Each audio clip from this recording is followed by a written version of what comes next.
class of the Advanced Business Group, Beth, Joshua, Peter, and me.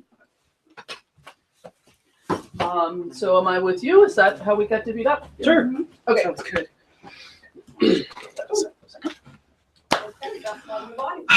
Reporting for duty, sir. All right. Preference? Oh, you know, I almost always go second, so I'll go first this time, just to make things different. The heart of my business.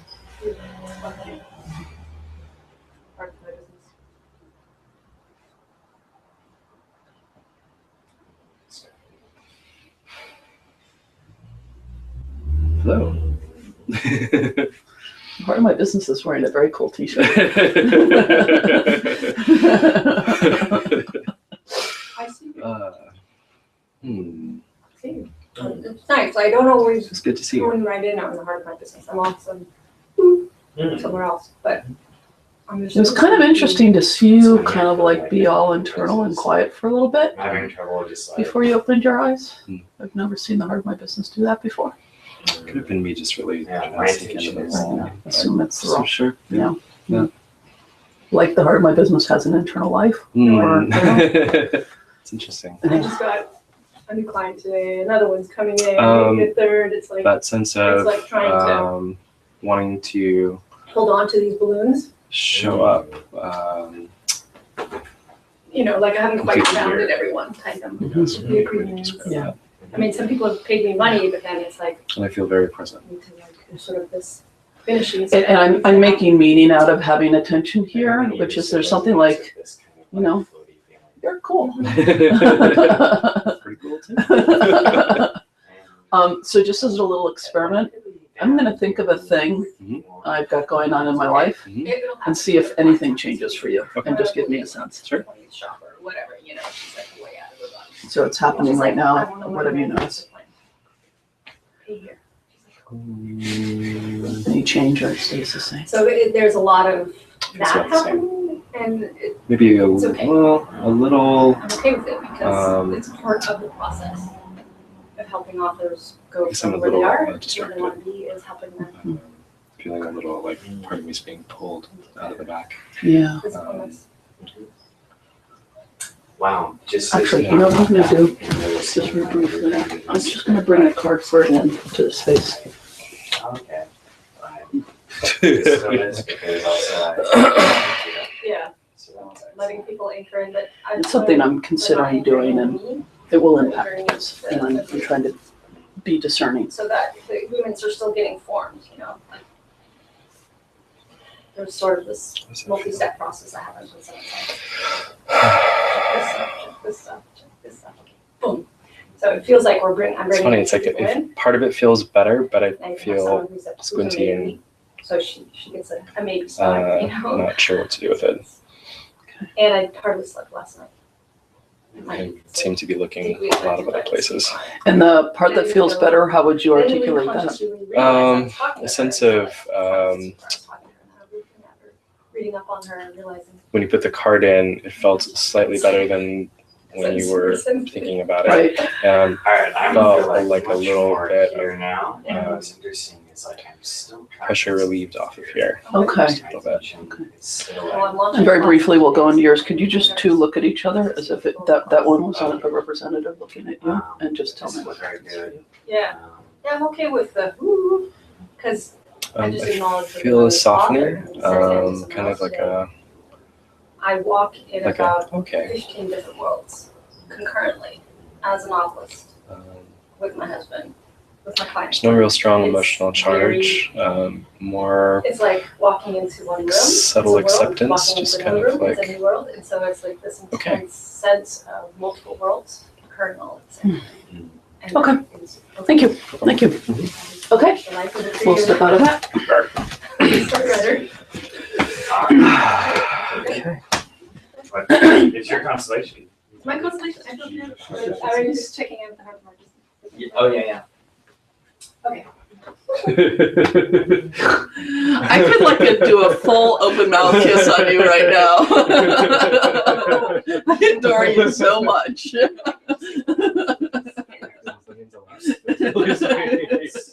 Like, let's get in. feels more playful than erotic, but it's got a little bit of that aspect as well. Yeah. I else do we am notice? listening for instructions. And there's a listening component. Listening component, coming from both sides. There's something I want to do, but I'm gonna wait till you report in. And where are the ancestors saying? Right now or in life? No, in the role. It feels really, it always feels really good to Yeah. see you. Yeah. I feel like this Yeah. And I'm a little lost in my life stuff right now. How is it in the The role? role, Yeah, what's the the role experience feels being in the really role? good actually. Being Yeah, there. yeah. See, that's what you want to notice. Yeah. Not It feels really import good. Thank you. the mind's version of this experience. Yeah, which is why it's so often useful to have somebody else. It feels I have, really sweet and really nice. Solid. Yeah. Why not? Yeah. It feels like that's. Yeah. So Kind of like it almost feels like whoever's here. It a does little feel bit like like family, like Yeah. the people Yeah. here or the beings here. Like- Cousins have been giving them knuckle noogies for years, right? As soon as you get together for Thanksgiving, you're like doing, wrestling on the, even though you're now 42. yeah. Yeah. Okay, so this is what I want to do, and you tell me how this feels. Sure. Showing So us turn like around. this wild. I just kind of want to do this.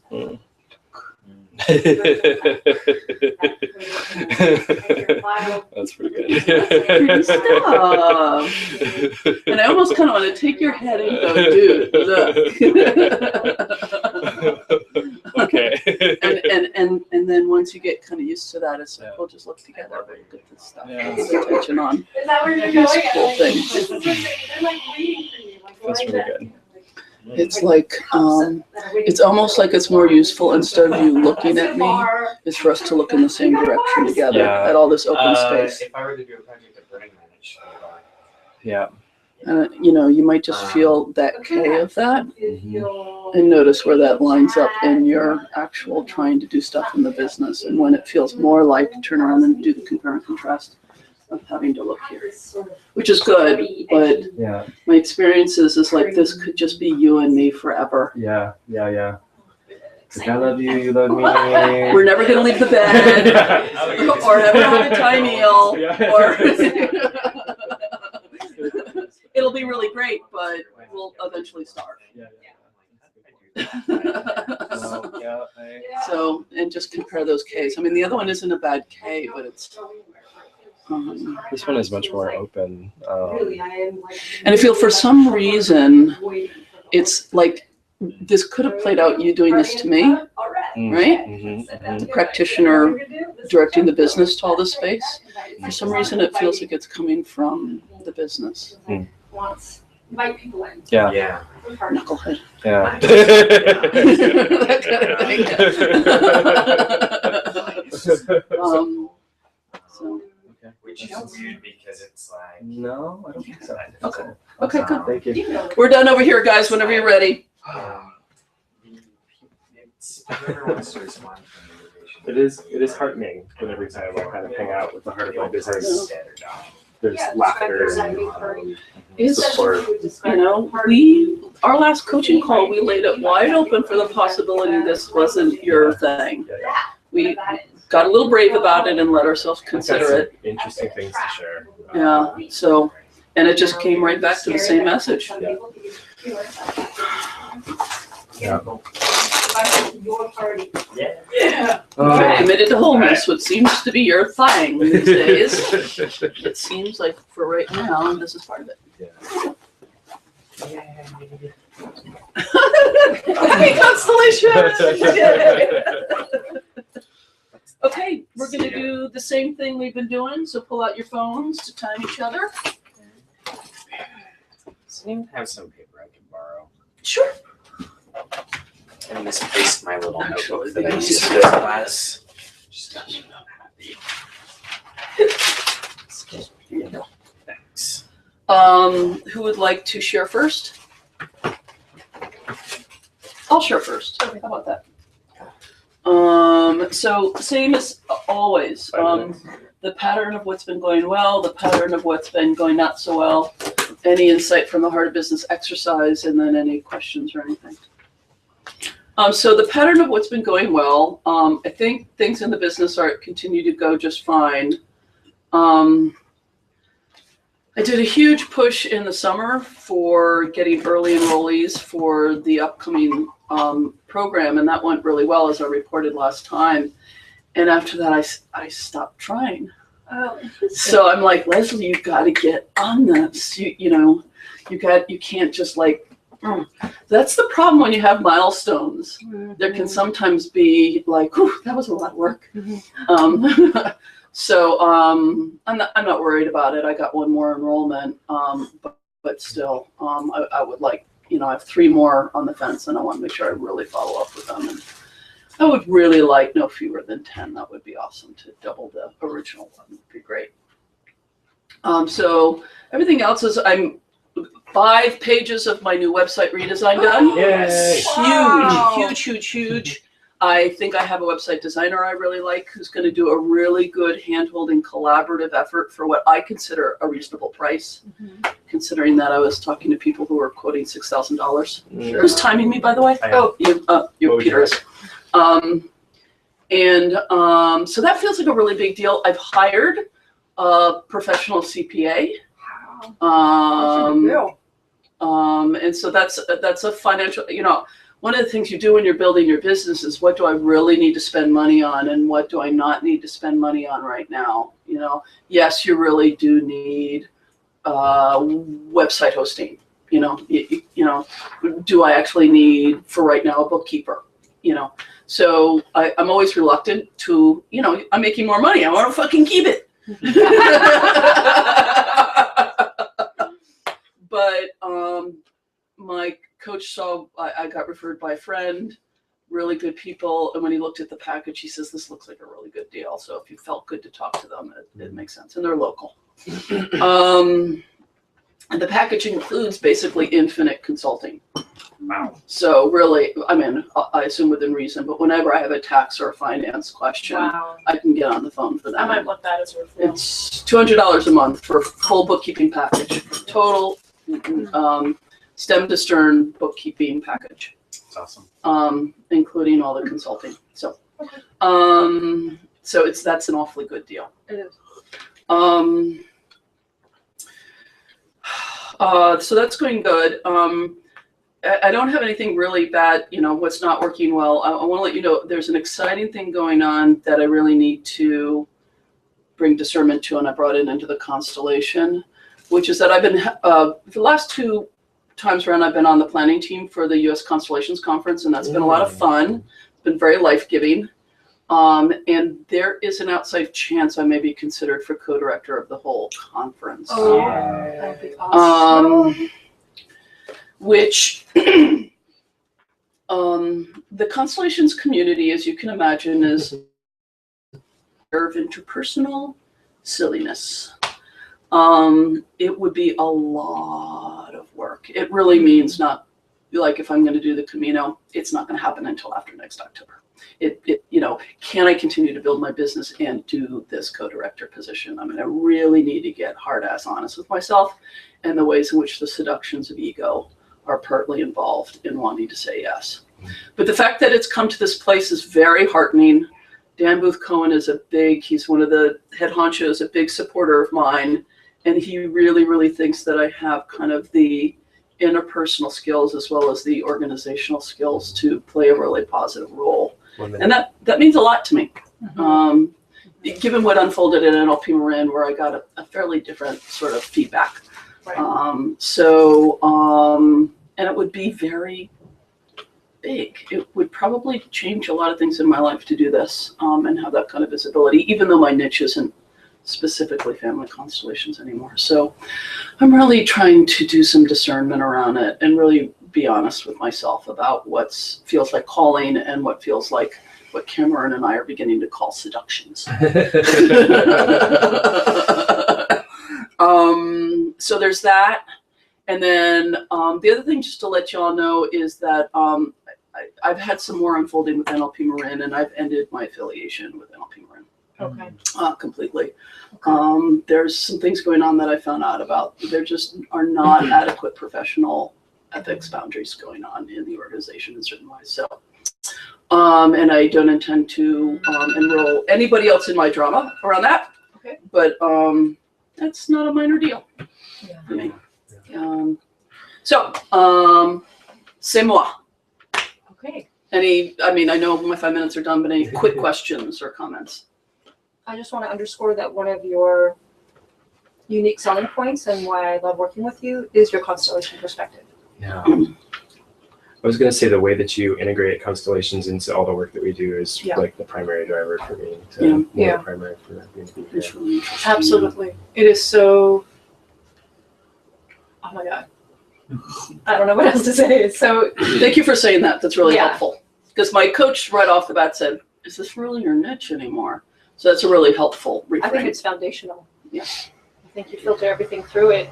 Even when we're doing our one-on-ones, we're like, let's do a little constellation here, and I'm like, okay, we access so much more information. And Yeah. Thank you. That's really helpful.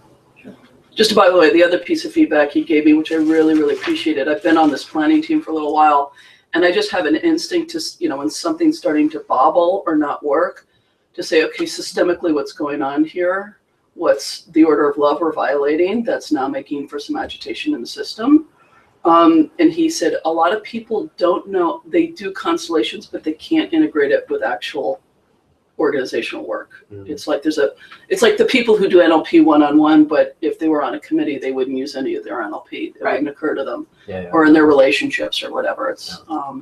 So I like the feedback that it's just kind of integrated in the way I do leadership now, which is nice. yeah, it's very nice. Anyway. So carry on. The next, I'll go next. who's gonna, Will you tell me?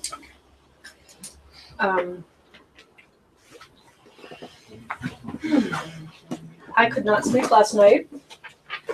My brain was buzzing so much. I did do some work. I did get a little sleep. And then I had a 9 a.m. call with a woman who said she had 16 personalities until she was 30. And is like a spiritual guru type, but is very called to write and is 68 years old. And she's like, I want to learn discipline. I see what you did for this other client yeah, who was 19 when she was working for me. And I helped her over a period of 2 years to really focus and step up and stuff. So she just signed up to be a monthly, in the lowest level of the monthly coaching program, and Cool. wants to go to the next level. And she even got the deal of $90 a month when it's supposed to be $150 because I forgot to fix this little PayPal glitch, which I finally fixed. And she's enrolling in the October class, which starts Wednesday, and I have with her 16 people. I'm very happy oh about that. wow, Almost, I want to get to 20. If I can get to 20 by tomorrow or even by Wednesday, I'll be really happy, or even late enrollments. congrats, Yeah, cool. that was one of the things I got up really early this morning to do to fix some editing, and I've got 2 weeks already planned. Those lessons are in the can, ready to rock and roll. I've got all these little marketing messages that are already pre-planned for the next few days that are already written, and I feel like I'm ready to get writing on my fiction. Because I'm going to be doing the October class with my people. Mhm. So I started pulling those notes together. It's very ambitious what I'm trying to do. I'm going to write book 3 of my fantasy novel. So I'm really happy about this class. I feel like something has happened recently with doing the videos, and I've also been doing audios. Sometimes I'm like thinking about what to do as my weekly video, and instead an audio comes to me. I pick up my phone, I talk into it, and boom, I have 3 minutes of audio, and I just put that on the sound file. That's so easy. It is amazingly, Oh God, technology, gotta love it. it's incredible. So I That used to be really hard to do, even a Yeah. few years ago. That was a lot of work. Super hard. And now it's super easy. I use SoundCloud, and oh my God. And by the way, I put up the other 2 videos you gave me, so they were in my marketing little thing. I really enjoyed them. Money's coming in. It feels really good. Then we don't have to do the last exercise. I don't know. Sure, Some of I us might need the want more. I last want more. exercise. I mean, I noticed my system. It's like Yeah, I want to be able to handle it even with more ease. right. Yeah, Because yeah. I'm a little bit ungrounded right now. Yeah. That's okay. And Yeah, we want to make sure it's sustainable for your yeah, system. sustainable. And I'm already thinking about how to turn the October class into a product. So as I'm writing the lessons and making the handouts, I'm like, okay, by next spring, this is going to be a product because I already have a place I'm going to launch the product. I have a speaking engagement in March or something that I'm going to do a short spiel about the October theme, preparing a novel, and it's going to be a product that I will sell. So that's really fun to kind of think about that and plan for that so that everything's doing double and triple duty, because of course there's going to have to be a book too. So, and I'm on a personal note, I'm a little sad for my husband. He's having school is getting easier at this public high school. He's getting into but I can tell every morning he goes and he's sad. I can tell, and I don't like that. Mm. But on the flip side, he is mad dog writing, so that's great. He's like super focused, so that's really awesome. And my capoeira school is officially moving, and I'm officially going wherever they're gonna go, so I can go to class. I'm already committed. Good for you. Yeah, it's been kind of tumultuous. 1 minute. Okay. You guys can ask me questions or say things. I just want to mirror that there's a space that I feel energetically for you that used to be filled with something. Gunky gunk, we'll just call it. It's probably got a more specific name than that. Gunk is good. And it's not there anymore. Interesting. It's making room for whatever's happening right now. Wonderful. Well, I've been doing my morning writing practice, which is called My Wish for Me. Can you also include writing to the part of you that might be scared about this? Oh, that's lovely. And give it real Yeah, respect. because I've been really paying attention to what I need. Just noticing that, and then listening. I do my night writing and my morning writing. Okay, so The part that might be scared about this development. yeah, it feels like it's like the heart expanding, the wings expand. That's scary. That's good. I have a question, which is something like the thing that kind of really prevents me from doing any of the like little content bits you're talking about is a sense for me of like not having an audience and there being no point to it because no one will really listen to it.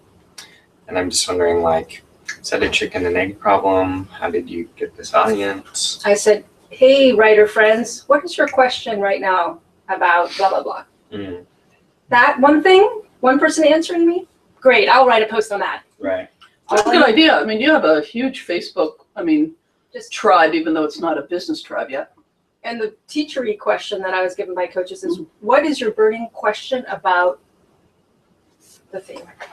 Or what is your biggest, baddest problem about blah, blah, blah?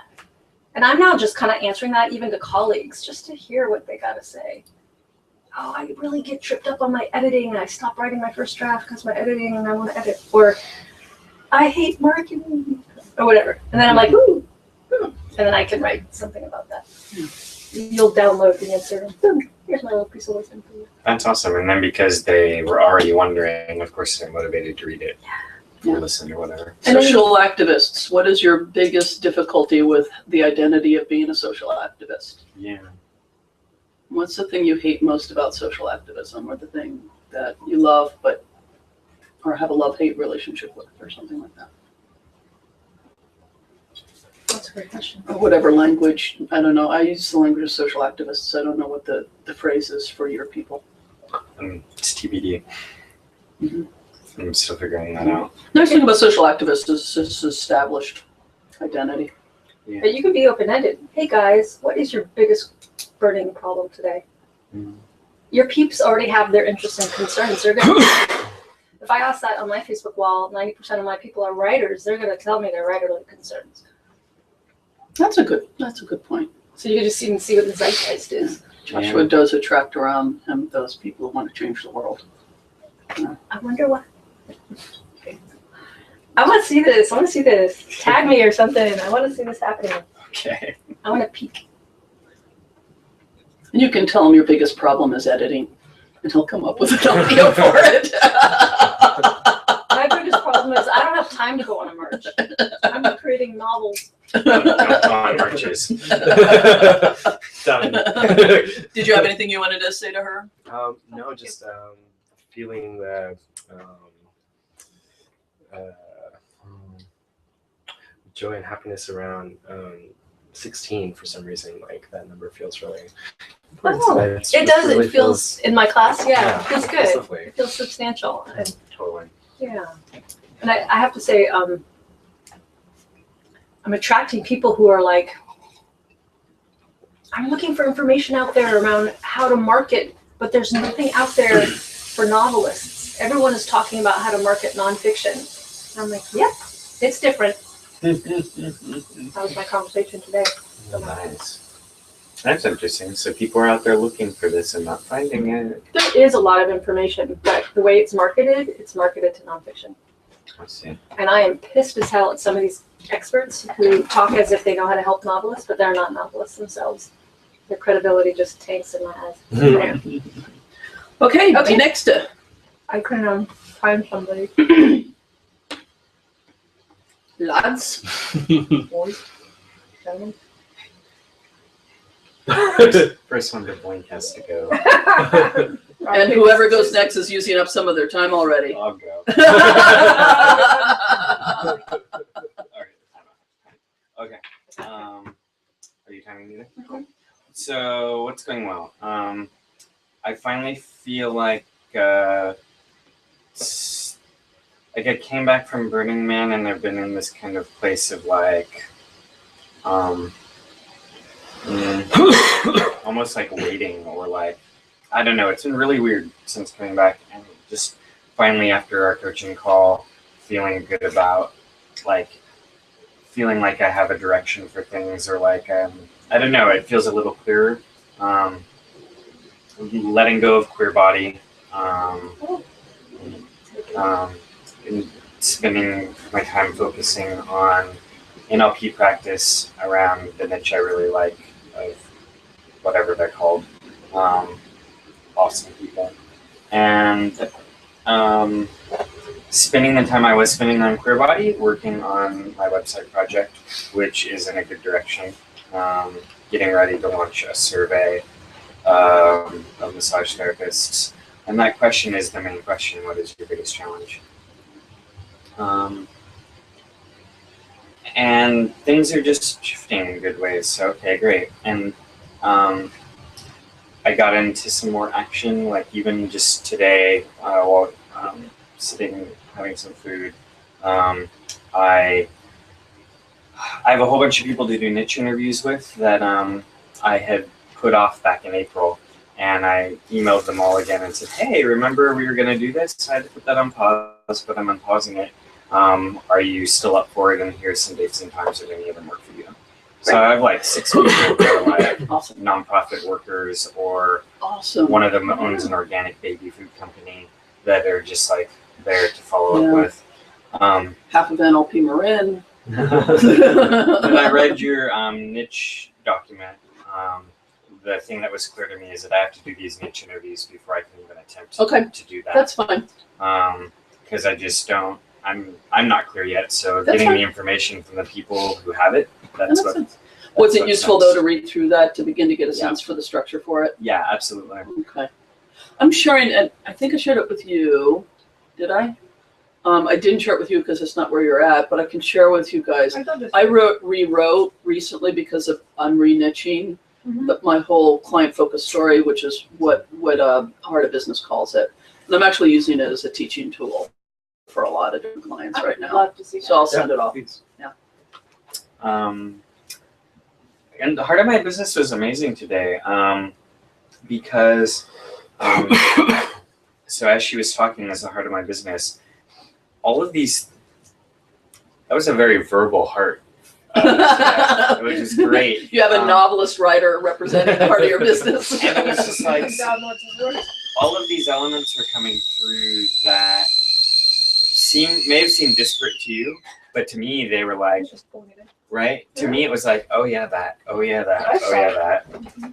And it was nice to hear from her these different elements that have been kind of in my consciousness, and people have been talking to me like about bringing everything together, and like here it was all coming through one voice. I don't know if I'm making sense quite, but the elements that really spoke to me, Excuse me. being a bridge, the mix of like tech and nature or new and old, the idea of inviting people in, and the idea of like conviviality. Like I've been really wanting to frame the kind of like the more beautiful world our hearts know is possible as like the new party. The old party's so over, but there's a new party if you'd like to attend. Like here's the invite. Like that's been my frame for it. And so to hear it from someone else, to hear it from the heart of my business was like, oh, this is cool. So that was nice to hear, and kind of spurs me in terms of the main action step I heard was invite people in. Can I ask you a question? Yeah. If you threw a party, Josh, the businessman who's building something new that you don't even quite know what it is, if you threw a real party, what would the theme be? What would the food be? The kind of people you'd want to invite? You know what I mean? Like, where would you have it? Like, I'm curious about that. Let me get back to you with an answer. I don't have one off the top of my Right. head. This is sort of like a brainstorm. Mhm. Perfect world, better world. Mhm, Can I go to your utopia? mhm. If I go to the party, can I like step into it? Yeah, it's an excellent set of questions. As a novelist, I'm like, I want to know. VAKs, O's, and G's. You can You go. got it. You can go to the party or the utopia. Convene it right now. I have a feeling you might be. I know. But I want to know yours. Other comments or noticings? I totally forgot to bring it for you. It's in my library. And get it when we go home. And Maddie started reading it and started falling in love with it. What's that book? Which one? The More Beautiful World Oh, okay, Our Hearts yeah. Know Is Possible by Charlotte Lichtenstein. I can just borrow a cent then if he wants to read it. We might just buy a copy for our library. Okay. And I love you. That's pretty much all I got. Sorry, Matt. It all sounded really good for what that's worth. So good. Can I just underscore this powerful vision of like you in a leopard skin? You got this great haircut now, so I saw like the leopard's head, you know, like bringing that ancient into the modern. Yeah. That's what I really saw as something valuable that you bring. And if you were hosting this awesome party, I see techno music and lots of like fur and like wild cats walking through the party. And a wolf. So it's a And a furry wolf. party? And a wolf. I guess I don't know anything about that culture, but One thing I just want to note is that queer body, this will become clear down the road, was a valuable experience, right? So all of our marketing and niche and audience efforts are none of them are lost. All of them become really, really, really, really useful and honorable learnings. And none of it is wasted time. Agreed. And it can be really frustrating to put a lot of effort into something and it not blossom the way we thought it would. To give ourselves permission to have that experience. And it sounds a little bit like you had a little bit of the learning like I did. You needed to have the contrast of being off the path to feel what being on the path really was like. And I will say that the way you showed up in Queer Body, Right.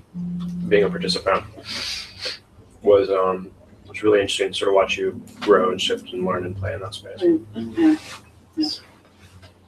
it seemed like the one thing that really, every time you talked about the group interactions that you created, it sounded so positive. So I see you shining in that group environment where you get to lead and orchestrate, and walk people through cool processes. Host party. Yeah, for me, the piece is when you got that feedback from that guy who said, you know, I'm just discovering, you know, I'm that sweet guy. Yeah. Right? That lovely, worthwhile human being that I didn't even know I was anymore. Right. So I'll do that in a different context. Yeah. And I think Leslie just touched on something core that you bring out in people. Is that sweetness, that helping us have that sweet relationship with ourselves. All right, guys. Okay, Make me- stop Okay. saying nice things. Stop saying nice things. We You need to might think of a cry. good criticism. Okay, You're not. Peter. I feel like the odd one out here a little bit. What's going well?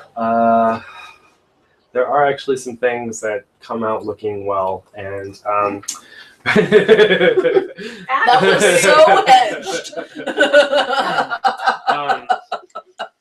So I'm just going a little bit into story mode because it's how this is going to come out. Oh my God, There was this big question about whether or not I was going to work for NLP Marin, and in a limited capacity, and with a time limit, like all these ways to kind of like trim it down and make it feel good.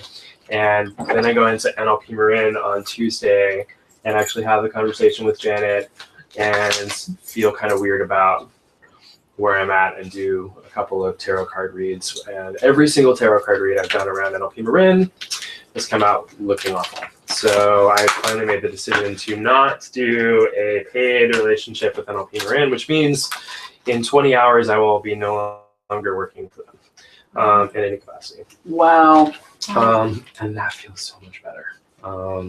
Cameron says the minute he decided to leave NLP Marin, like the whole rest of his life just started to fall into place. Well, clients Something like, sort of energetic showing up, that yeah. just happened. And Such a mess. on Monday, I had this amazing constellation with Leslie, and so things started to It come. was beautiful. It was fucking awesome, Really beautiful. and started to feel some good feelings towards my business, and kind of really helped with my relationship with family, and responsibility to family. And then I picked my mom up from the airport and bring her home from visiting her parents, and she had a colonoscopy about a week before she left. And there's some not so good stuff in the Oh, wow. colonoscopy report. So, Oh, Zoe. so now I'm in this really unknown space of mom's in this unknown space of like, we know we need to get more testing done.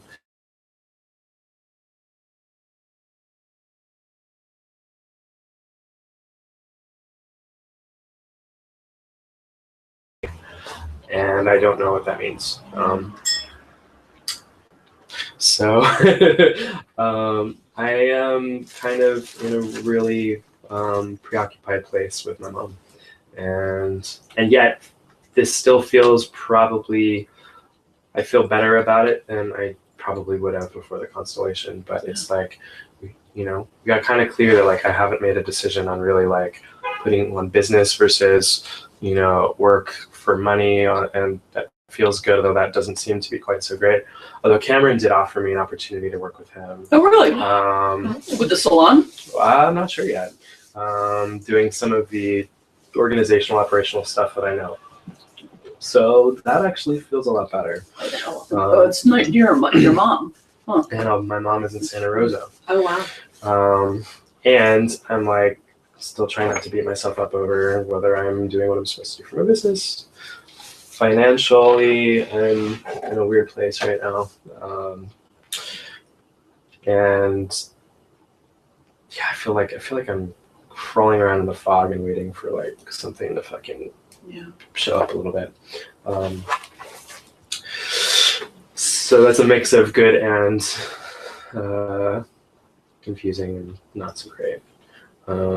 Flip side, mom on high alert seems to be responding way better to things. So when she's freaked out about whether or not she's going to die, she actually listens to me. Which is true. It's like when she's like totally blissful and everything's fine, she kind of like spaces out, but like she's afraid for her health, and she actually cooked herself a meal time in like 2 years. So instead of like heating up like some macaroni and cheese. So the wedding stuff is going great. I've been asked for a break from business stuff. I have not put any attention or energy on it, except a big question mark as to when is the time that this is going to feel like I can move my energy towards this, recognizing that that may actually be a story, and I'm still like not sure like what to do when I've got this. Hold that question. That might be useful for our final exercise. What was it again? Something about when will it be the right time? Part of my business is always freaking ridiculously happy to see me every time, and it does feel like we could spend our lives just looking at each other, and it felt way better when it was behind. It felt different when it was behind me, looking out and like looking at all of the wonderful places we could go explore together. A little less of that and a little more of like look. So. Can I share the last little bit of the constellation and what we noticed about, because basically the brave thing we did was saying maybe business is not right for Peter. Yeah, We just decided to, Yeah. go for it. Yeah. And the final thing the constellation seemed to make clear was, It's sort of the only option. well, it's better than that. It's like it actually feels really good. It feels Business does? business feels way better than working for. Well, and a high criteria for Peter these days is wholeness, being his whole self, right? And it came very clearly in the representation with respect to businesses that this is the way to be his whole self. Got it. So if that remains a criteria, Yeah. Right. then it's, it answers up a lot of questions. Now, that doesn't fix motivation. We understand. Well, yeah, and Um, there's definitely we were talking about the movement towards now, like we kind of the business and I sort of looked at each other and got some warm fuzzies, and now we need to take those steps, and I'm having a hard time. Yeah. So. Teacher! Two things. One, when you talked about Cameron, I got this really warm, fuzzy feeling Yeah. about like working with him. Yeah. So I'm just wondering from a strategic point of view, if you could be a freelancer who is what's the word? Not an employee, the other word? Independent contract. Yeah. So that you get that wholeness. It's gonna be generative instead of absorbing. Right. No. And then the second thing was, it feels like there's this space between you and your business, some fear there, and I'm not really sure what it is. So I just That's a good noticing. wanted to engage with it instead of trying to keep looking past it or through it, but actually look at it. Yeah. And Yeah. it looks like a tribble in Star Trek. Like you can't figure out like where's the head, where's the butt, and you're like, what the hell is this thing? And it makes weird noises. And it's kind of scary, but it's And it kind of cute. replicates And it replicates, so yeah, and fills it up the just ship. has this like, what the hell? Whatever that is. Interesting. The other thing I Love the just triple. add in is it all right to share about the dilemma between this? We found out that a big criteria, of course, is being there for his family.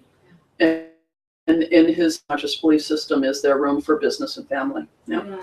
So one of the things we corrected is Peter telling his whole family, I'm the son and only the son, and that's my Yeah. place, and I'm not the dad.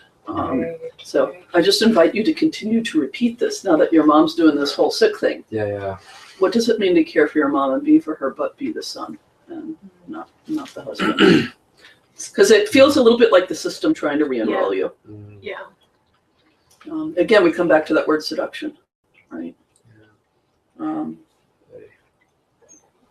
And it's not like these things answer questions in and of themselves because we still want to help our parents. It's not It's like kind of- that stops. Ridiculous though, like after the constellation. It's, yeah. It feels a little bit like the system going, no.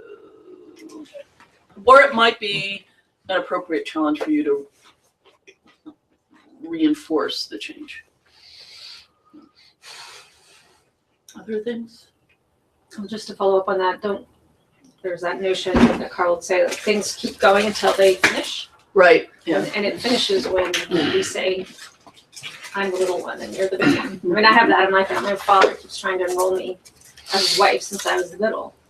And I like totally ignored him the other day when I saw him. Like, I mean, because I was listening to music.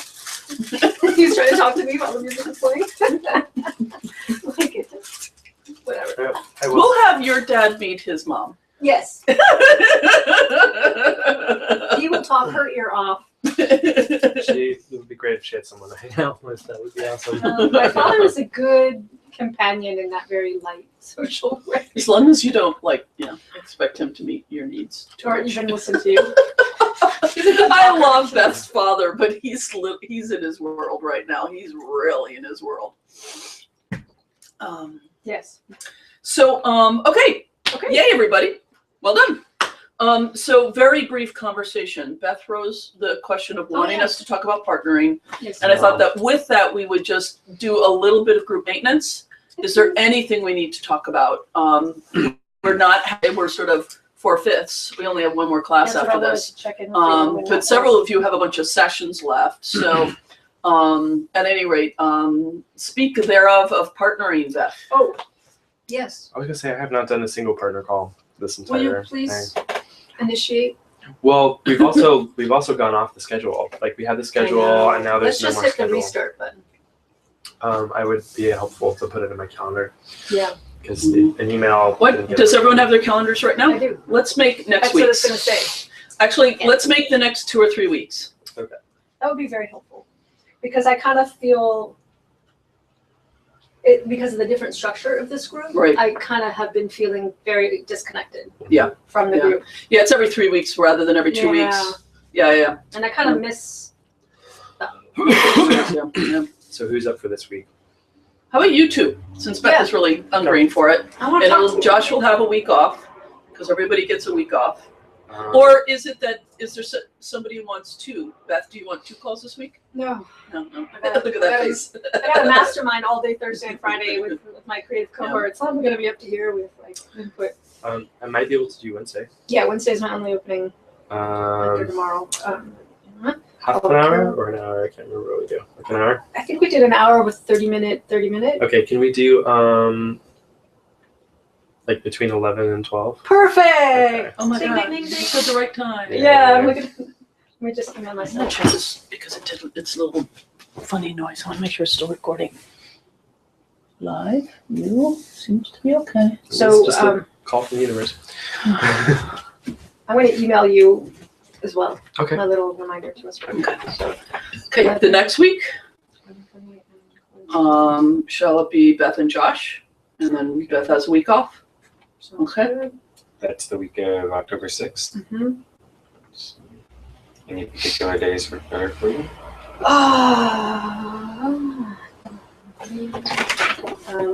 Check. The calendar on my phone still doesn't sync with the Google Calendar. It doesn't sync upwards, it'll sync down, but not up. Okay, let me check the following week.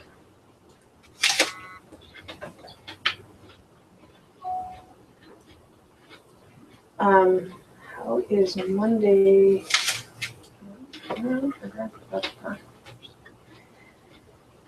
Monday the 6th, sometime? Any particular time?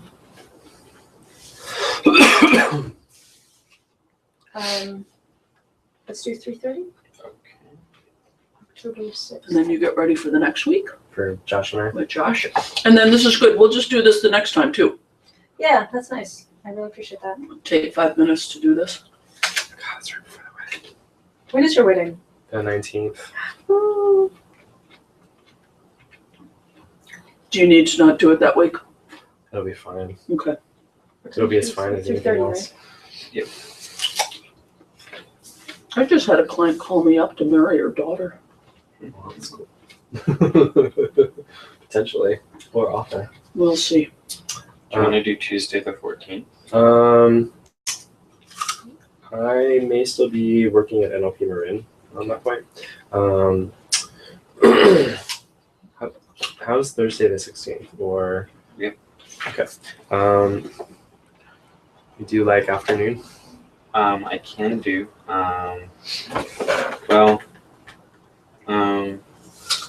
Something like 11 would be best. Okay, let's do that.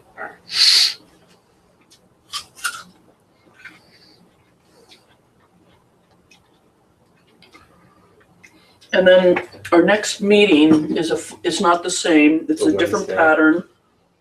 Do you have that in front of, Yeah, I've already got that in here. yep, just tell us what it Oh, is. hold on. It's the 22nd at 1 Right, o'clock. at 1 o'clock. Yeah. Yep. 22nd at 1 o'clock. And we can continue the partnering to the end, which is Um, the end of November. I have to try and get out of jury duty. I got a jury duty notice for the fucking week right after my wedding, which is that week. So I need to try and get out of that. Well, you might not even be called in. Well, we don't Yeah. don't want to risk that. San Francisco, every Right, we- single time I have it, I end up having to show up. So I usually get sent home, but I don't. You never know. So Always, let us know as soon as possible if we have to Okay. reschedule. Okay. I always read a request to be let out, and I make an argument for financial impact.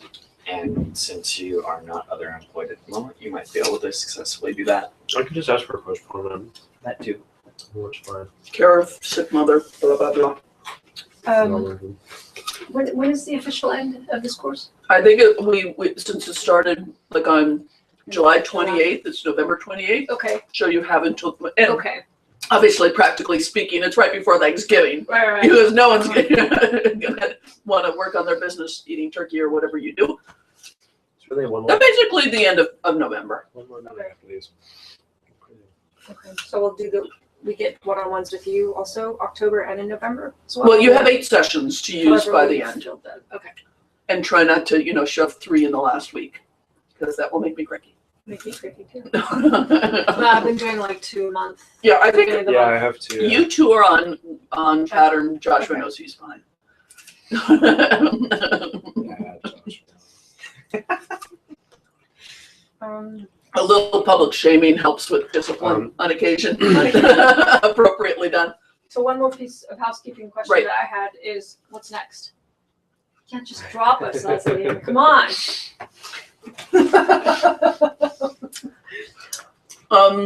I need this kind of forum. It does Okay. something for me that Okay. nothing else does. That I don't know if you have room for I totally have room for something. something. I don't feel prepared for that conversation right now. I'm glad you're raising it. And so what I would like to do is maybe tomorrow I'll send out an email, see if anyone responds by email. Mhm. And we'll take it into the conversation in our last class. Okay. I don't think this group, I mean, you might be like, let's just do another 4 months of this. We'll pay for that exactly as it is. I'd be happy to do that with you. I'd be a little surprised if that's what you all wanted to do. But if there's a subset, like, all I really want is to get together once every 3 weeks, or maybe with a little bit less coaching or more coaching or whatever. I'd even at this point, obviously if we came together as a group, we'd have to agree to those. And then custom the one-on-ones for the amount that you would like. Yeah, the one-on-one calls have been really awesome. I have found, I started out without that as part of the model, and I realized it's just critical. It's really, really necessary. I can't keep people in action and focus on their issues, because you're all doing different stuff in different places.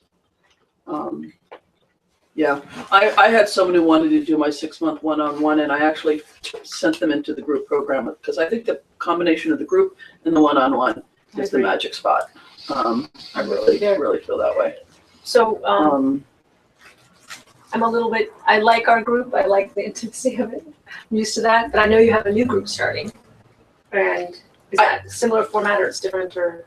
It's going to be like what you did last time, Yeah. only with more coaching. Oh. I realized 3, not enough. So it's got more coaching. It's got 6. Some of the topics may change. They may come in different order based upon the group and my own learning. But it's what you did last spring. Okay. And it'll be a larger group, Yeah. obviously. Are you running it here or where are you? No, not here. I've Rujamundir. Oh. Yeah, Uh-huh. I've put down the money for there, which is bigger than I need, but I couldn't find anything else that was my Right. fit. Would you- I mean, we're already filling up this space. Right. It just at a certain point, the space gets too full. People are sitting on each other. I've heard Rudramandir is inexpensive, and I've heard it's way too expensive. Oh, it's inexpensive for the version that it is. You can get it cheaper, but you usually have to make other compromises. Terrace Temple, it's a residential community. There are shoes everywhere. It doesn't feel professional. Other places are smaller. they're overbooked. You can't get in. The only thing I would like to spend $5 to $10 an hour less than I do, but it's still very reasonably priced. And I would kill for a place near a BART station. That's really bothering me. Yeah. I just haven't found. I've done a lot of research. I haven't found the right place in the East Bay. So the downtown City Hall location? There are places down there, but then the parking becomes the problem for the people who park. The both and. It's really difficult. Yeah. Like, Um, come on. They're also most of the stuff is more expensive down there. I looked at all the co-working spaces, Oh. hub, all that Mhm. stuff. Yeah, finding Really, anything, Rougemont Deer is pretty much the lowest end of the scale on those kinds of rooms. yeah, finding anything at that price range is kind of hard. I mean, their smallest room is $30 an hour. The only thing you find better is $25 an hour, and it's usually smaller and not as gracious. I think, anyway, so, yeah, please. Well, I'm almost afraid to ask this, but would that be a good fit for me? Or, I mean, I think you might get frustrated. it's too nuts and bolty and, I think you might get frustrated. okay, There's some really good people in there. There's one person who's on the fence who's at your level. yeah, And if she was on, it might be a good fit. okay. Everyone else is really starting Beginners. out. Okay. Maybe I should do that one. Okay. Yeah, maybe Peter can come on in. Yeah. There are people you know. So Doug Kundrat, he's in Hollow right now. Anna Maria has signed up for it. Oh, good. Actually, Doug's thinking about it. Sorry, he hasn't signed up yet. Who else do you know? Stephanie Tran is going to come in from. He's going to sign in from Houston. Oh, how wonderful. So those are the people you know. Those are the kind of folks. Stephanie Tran, obviously, very savvy person, but she's at rock bottom starting the business. Oh, really? A whole Yeah, new she's thing? rock bottom. Because you mentioned Doug, did I tell you that I represented him in a Constellation in Hollow? He said he had one that was very moving and wonderful, but he didn't say who represented him. I was him, and I took 2 giant breaths, started crying That's what he said. hysterically, and fell on the Yeah. floor. I Dear, was dear Doug. facilitating. That was That's my first time ever having that kind of an experience. Yeah. Doug's got a big wounded heart. God bless Doug. Scared the shit out of me a little bit, and then I'm like, oh, this is real. It's like, oh, hi. Okay, so we got 3 topics today. One of them is really nuts and boltsy. I've been going back to my list of things that you guys have asked for. Some of this is going to be repeat information for you, but eventually we'll get to stuff that's new for you. It's marketing, basically, because several of you made the point that figuring out how to approach marketing was really confusing you. The second topic is finishing off the zero-sum versus positive-sum stuff that we did an exercise on, but we didn't talk about at the end of last time, and that'll move into an exercise. Okay? So, time to pull this out. And here's your hand. Sorry, and 1.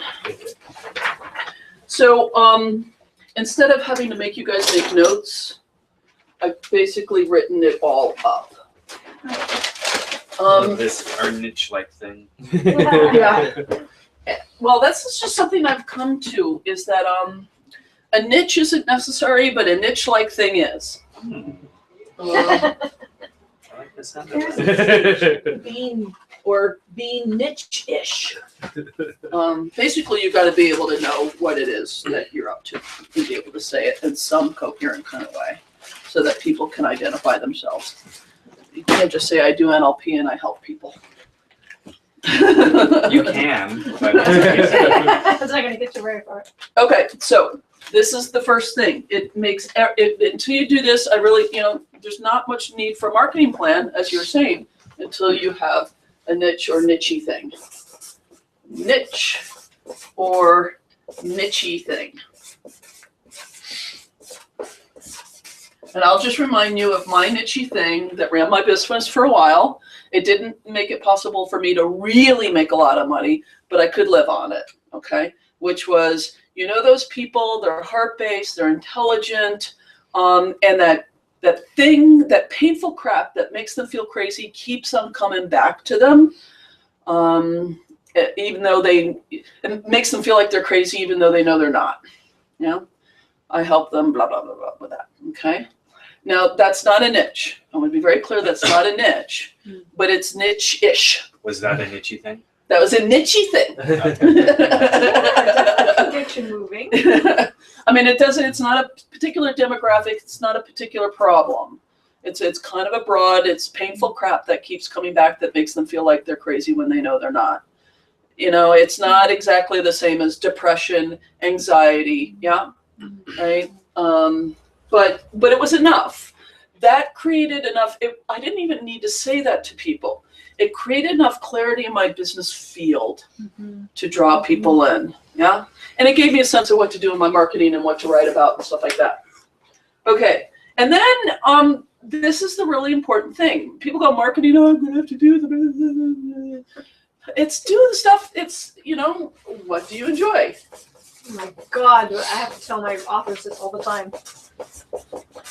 Do you like to write? Then start a blog. Do you like videos and technical stuff? Then do the technical stuff. Do you like networking? For God's sakes, go out and find a bunch of networking groups, yeah? I've mentioned this to you several times. I just don't network anymore. I cannot find a way to reframe networking that makes it fun. I made myself to go to some events that I like the people well enough and the framework well enough. I didn't stop going to the really yucky ones a long time ago. And I kept on leaving cranky. It only took one person to say, hi, my name's Joe. I'm a blah, blah, blah. Here's my card. And I couldn't. And there's always one of those guys. There's always one of them, right? So I don't do networking anymore. Am I okay? Yeah. Yes, I am. I just saw someone post something on a thing saying, oh, I found the key to it all, networking. I wanted to write, no, there is no key. What do you like doing? Okay. And all the other questions that go along with that. Who do you know? Who do you like? I had a really important moment. I didn't mirror this back to you, but you said, those are the people I want to hang out with when you were talking about the niche you're developing.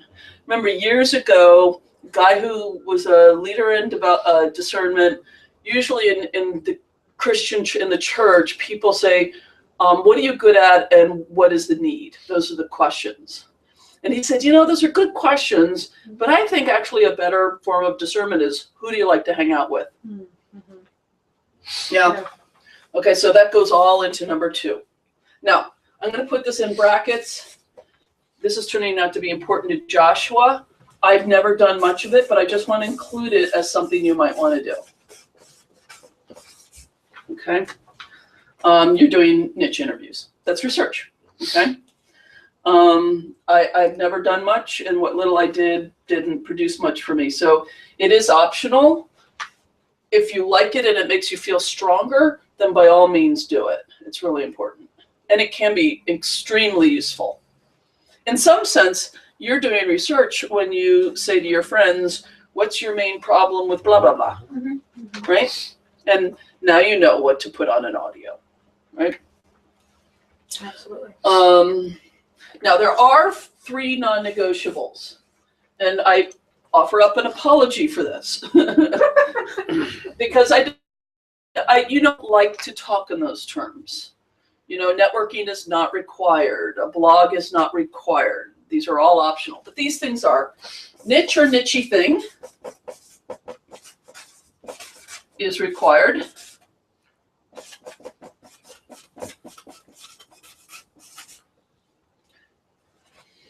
A website, and some kind of email service that you use, that you do something semi-consistently with, okay? When I'm starting people right from the grassroots, these are the things that are, we wait on this because that feels like a big task for people, and that can be often very challenging. Although, obviously, these days, so much easier than 4 years ago when I started, and it was a lot of effing work. Yeah. It's so much easier now to start a website than it was, and have your own domain and stuff like that. I mean, it was easy 4 years ago, but you couldn't have your own domain. It would be .blogspot or that kind of thing. So I want them to have some sense of this first, And then actually, I should reverse these. I move them into making sure they've set up their MailChimp or whatever it is that they have and how they want to approach that. And then I make sure they have a website. The interesting thing is almost all my clients, even the ones who don't have businesses, already have websites. Mm-hmm. I don't know what that's about. Really easy. Well, for some people, this is really easy. So it's just really interesting. So I think 4 years ago, that probably wouldn't have been true. It was a huge deal for me to get my first website up. I was, okay. So these are kind of non-negotiables, my apologies. So even if you kind of don't like these things, you kind of have to do them. The nice thing about an email service is then you post videos, you can post audios, you can post articles, you can post other people's stuff, you can post pretty pictures, you can post poems, whatever you like posting, you like sending to your clients as well as events. I didn't include this in here. Well, I'll put it in the next one. So this is really important to remember because people, they get confused about this all the time. The 2 rules of marketing is relationship building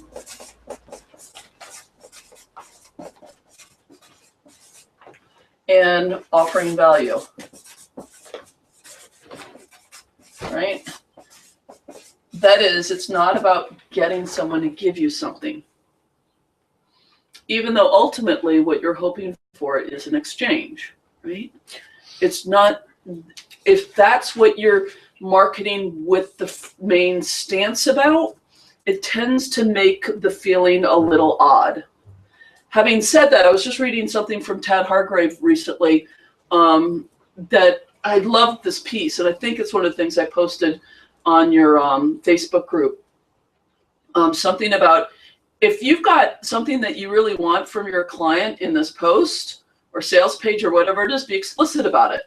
i.e., I want you to be so excited about this that you become a raving fan and want to sign up for all my programs. Right? Doesn't that feel clean? Yeah, that's nice. Rather than convincing them to buy all your programs through various shenanigans, just come right up and knowing that 80% of them won't. And that's fine.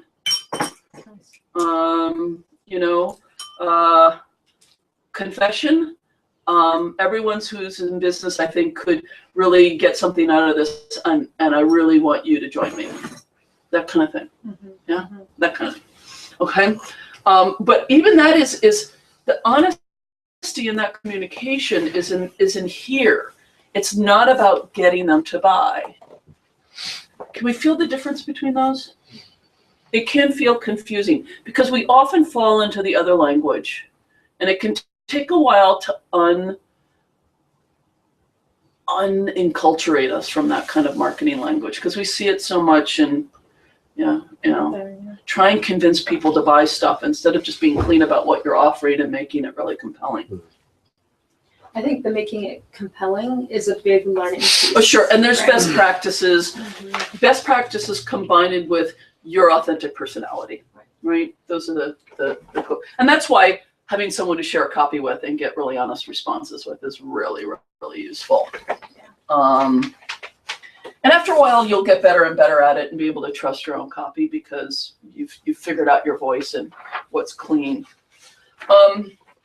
This is really important, and I know this drives us all nuts, but most marketing is what is being called these days slow marketing. So there's a slow food movement, there's a long now movement, there's all this kind of stuff. There's a movement out there called slow marketing, which is, not about instant payoff. It's not about instant gratification. Obviously, there are times when we need marketing, or marketing is supposed to have prompt response, but it's useful to think of most of it, again, about building something for the long run, which means a lot of patience with putting work into stuff that doesn't automatically fill your bank account. And knowing that you're actually doing your job. That's how, when you charge someone $300 down the road, you made that, you don't entirely earn it in the interaction. You partly earned it through all that marketing you've been doing in order to bring that person there. And once you get once it gets going, the new marketing, you're being paid by other people who responded to the earlier marketing, sort of thing, yeah.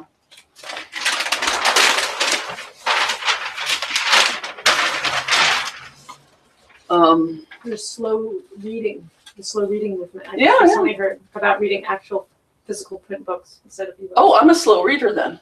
I was committed to that back I'm slow then. and fast. I cannot read on a screen. I mean, a book. Very nice story. I can, obviously, articles and stuff, but, okay, so I'll just mention the funnel. We've been there. We don't really need to talk much about that. Okay. Just want you to remember, well, the reason why I'm not going to go into it again No. is because the next section is actually, Heart of Business has a different model for the funnel. And I want to offer it up to you just so that you can feel another way to feel into this.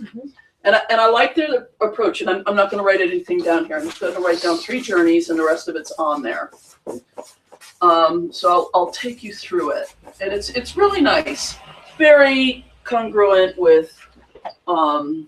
He says, there's this thing called a funnel. I don't like it because it sounds like you're stuffing people down a funnel. He says, I have a garden path metaphor. That's lovely. He's such a sweetie pie. So there are these 3 journeys. And it's really important to understand that any one client, are they in the first journey, are they in the second journey, or are they in the third journey? And the marketing needs to be appropriate to them where they're at. So the first journey is stranger to prospect. The way these are quotations from Heart of Business stuff. Make your who and what, i.e. who you serve and what you do, as visible as possible. That's why you need the niche first, or the niche-y thing, right? Examples are websites, traditional advertising, Facebook page and using Facebook well, introductory events like meetups, networking, right? If someone is in the first journey, you don't make a second journey offer to them. This is the common mistake. That's the guy who came up to you and says, hi, my name's Joe, and I, save you from your liver dysfunction or whatever. And we haven't even met, we haven't said our names, we haven't connected anything. I'm already trying to make a sale, right? So obviously you will eventually have a bunch of those in places where your people will find them, presumably. The second journey is going from a prospect to a customer. I think it's really nice to think of this as a different journey. There are people who will get to know you and never enter the second journey. This is fine, right? This is no problem. And here, once they've become a prospect, to help them move into being a customer, the key is regular, valuable contact. Now, what Mark makes, for those of you who are starting out from scratch, this is really useful to know. Oddly enough, in building a business from scratch, you build this part first. You need this in place before you start attracting prospects. Yeah, because once you start attracting prospects, there will be people saying, I want to sign up. And you'll say, right? The key here is consistent, having it be sustainable and in scale. This is the thing I really, really want to underline here. Although you're offering value and you are in service in this part, you don't give everything away. It's in scale to the fact that they're prospects. Does that make sense? Yeah. So a third of the page are old, not a 10-chapter book, right? That kind of thing. And these are some examples: newsletters, free monthly calls, free workshops, videos. These are things that people who know you already can get to know you better and start to form a relationship with you, feel who you are, get a sense of whether you can help them. Third journey, customer to raving fan. You nurture the committed relationship with your customer. This, for many of you, for most practitioners, this is the most fun. Yeah. This is the place where you really get to do. You just haven't had one session with them. You've actually done a work with them over a period of time. You've seen them through a few levels and onto another level. you may maybe sustain a relationship in between one level and another level until they were ready to start again. And the examples are proactive stage with customers, follow-up, sending gifts, offering logical next step services with Beth, which Beth brought up with me. Requesting referrals, asking for testimonials, and helping them with their business if they have a business. Yeah. So I'm going to move into a quotation. Before I do that, any questions about that? Does this help at all? Does this improve on the funnel at all? It feels actually a lot. It's more sense to me. Yeah, it's actually got some logic to it, because you can think of the way you've traveled in becoming really committed to something. That's why for some things I was considering something recently, and I desperately wanted some way to taste the work. The only way to get into it was to sign up for a big thing. I'm like, I gotta get a feel for whether this matches. Without a friend who's done it, I'm a little clueless. I have no way to feel it. I want Yeah, to say that, well, this is my freebie. I don't know if I've shown this to you guys. I just made it for a conference this July. Everyone can have one. It's my first journey thing. Oh, great. Yeah, so this is more traditional advertising. It's not traditional in its format, but in the sense of, It's a physical object. yeah. But I have to say that I really was confused about the first and the second for a long time. Yes, they are Until- confusing, Yeah, until I devised this about 4 or 5 years ago. It's developed from my book. I take a part of one lesson and I turned it into this mini thing that people get. Yeah. And it feels really good, and I keep sort of upgrading the packaging of it. But I'm so happy to give it. This is awesome. And that was on the Blooming Your Online Relationships. Oh. What is it often called? Not an intensive. It's gotten a word now. You get 30 emails for 30 days. Gratitude. It's not boot camp. There's a phrase people are using for this now. They had one for the video. I can't remember now, but it's becoming common to. And the nice thing is that this can get set up with an autoresponder, so you're not actually having to do this for everybody every time. But this also gets to the heart of my work, Right. which is this writer's motivation. That's nice. And That's awesome. That's it's really a great lovely. way for people to get to know me, and it's short and it's juicy and You've got a code thing. QR code. It's really fun. Ezra helped me design this. He Wow. designed it. Yeah. That's a bookmark. Yeah, this is awesome. Yeah. But I, I've been thinking about what would be something like that for me. So yeah, I know. um, This is the first ever collateral I've created for my business, not counting flyers that I've done for episodic events. So I'm really happy. nice. Well done. Any other questions or thoughts about the 3 journeys? I have to say that I also feel a little bit. I lack a little bit of a system, right? When people sign up with me, like what happened today, I was like, oh, there's this step, and there's some steps that's on manual still. Right. And I realized I need to systematize it, and I also need to, even if I had a templated email that say, awesome, here's what's coming in the next day or 2. I Right. realized I so want to Right. carry them to the next step, Right. but I didn't. Yeah. So That's one of the things Mark talks about in Sacred Selling course. One of the things you want to have before you sell is knowing what your logistics are afterwards. Like for this, I need to have a client agreement ready to go out to people, right? That kind of thing. I have that templated, but there's other pieces that Yeah. seem to. Yeah, follow up. So knowing what your follow up is Yeah.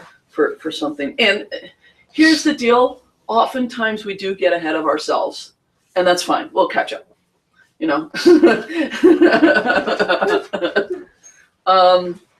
One of the things that I did learn, and it's true, you don't want to get this too out of control, but I learned from the Thrive people, is you can sell a course and be developing the material after you sell it, as long as you're in integrity with what it is you think the outcome is going to be for people. You don't have to have all of your curricula ready before you sell a course, for instance, or a program. I don't have it all Yeah. set up for this course that starts Wednesday, but it's all up here.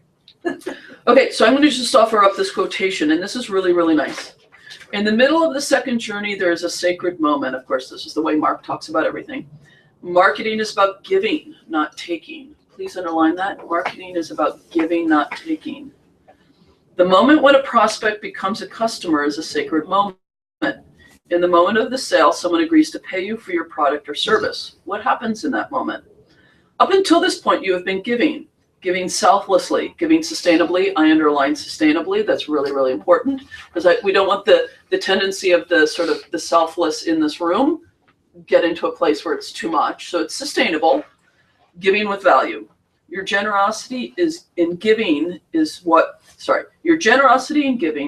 builds trust in the people who are considering your business. And it makes it much easier to do your marketing because you are giving value. When someone buys from you, you continue to give. And in fact, you give even more when a prospect becomes a customer. But what is so sacred about the moment of the sale is that it becomes a two-way relationship. They start to give too.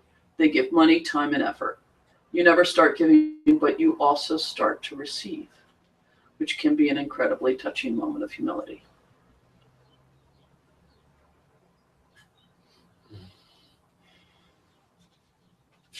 I'm just walking around in that as a fiction writer. Yeah.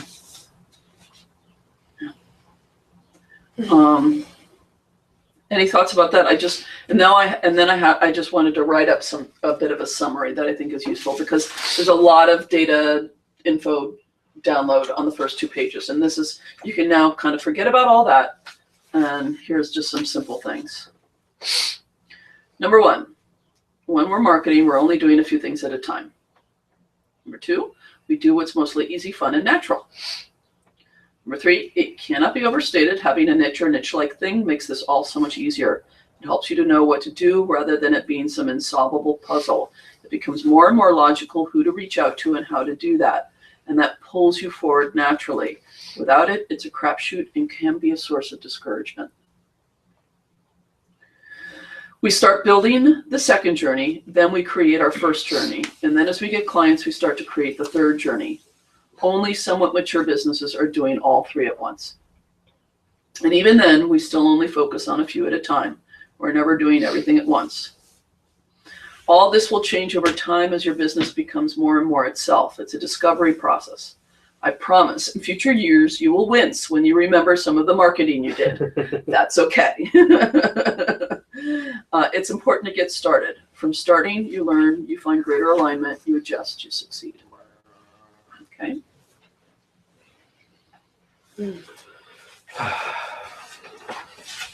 And I just freaked Peter out.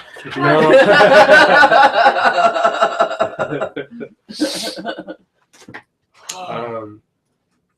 It's funny, all of this right here kind of, to me, makes sense of like every conversation we've ever had about the things that I should be doing, and brings it together in a way that, like, seeing this, I understand now more about, oh, you should do this article, you should do this and do the niching format. Like, seeing this now, Okay. It helps a lot. It helps, makes it some more logical sense. Yeah, like Okay. I'm like, oh, of course, that makes sense. Yes, that would be really good. Like even like writing here in my email, oh, well, this whole thing about like being, what was the word you did with it? But that God damn it, I wrote it down now. Like I want to share what I'm doing with my friends. It's been helpful in my life. You know, Yeah. like just what's that statement that you're making? Like that feels way easier to write about than like trying to. That feels just doable. Yeah, Most simple. offering stuff. Yeah. I noticed for me, my biggest challenge is specifically when it comes to being a fiction author and marketing myself as one. I am afraid of forgetting something. I'm afraid of not following through. And oh my God, I have notes everywhere. I just found some more in a new file I opened up for this new story. I'm like, oh yeah, I didn't do that. I didn't do that. It's like, wow. So I don't know what to do exactly except for just continuing to capture the ideas and focus on what I can do. Well, and let it be all right that you know they're learning now multitasking is actually probably not something the brain really does. Yeah. To do 1 or 2 or 3 things. because those are not going to be, marketing is not the only thing you're going to be doing. You're going to be developing content. You're going to be setting up systems. There's other things you're going to be doing. So 1 or 2 or 3 things. Yeah, I think. And then part of what will happen is you'll start to set up some things you just do naturally and are kind of easy to make keep happening. Mhm. And those become less time intensive than they were in the beginning. And then you can add in another new one that feels a little stumbly and new and takes more effort. You were going to say? I just have to say no to everything that I'm not able to do right now. Yeah. I really, and it's the fear of missing out kind of thing. I totally have that one. Yeah. Especially as a novelist, oh my God, I tap right into my colleagues and Well, this is perfect because we're going to be going into the zero sum, positive something again. Yeah. Because fear of missing out. Yeah. Oh, I missed that opportunity. What if I'd only done that? Because, it's starting to permeate out. It's like, we don't know what's going to work as a novelist in terms of marketing. So try anything, try everything. Right. And then that starts a little bit of like, oh no, I Mhm. haven't done this yet. I haven't done that yet. The other thing that this brings up for me, because when I was just starting to develop this program, the clarity for me, it actually happened when I was listening to Carl in a holo class one day, and he got really clear on the F1, F2 stuff in a way I hadn't heard him do before. I wanted to create a business growth program for F1 practitioners, for whom service to self is service to world and other, or service to the one is service through, anyway, that it's not about acquiring and getting more and acquisition, it's about expansion and radiation, yeah? Unity through diversity and service rather than unity, I'm in charge. And so for that to work, there has to be a way to do all these things that are grounded in service and F1 identity. And as F1 practitioners, we will stop ourselves, we will disrupt ourselves, we will shut ourselves down. We have to do it in an F2 way. This is what I keep on coming up against. It's not always about ecology. It actually isn't.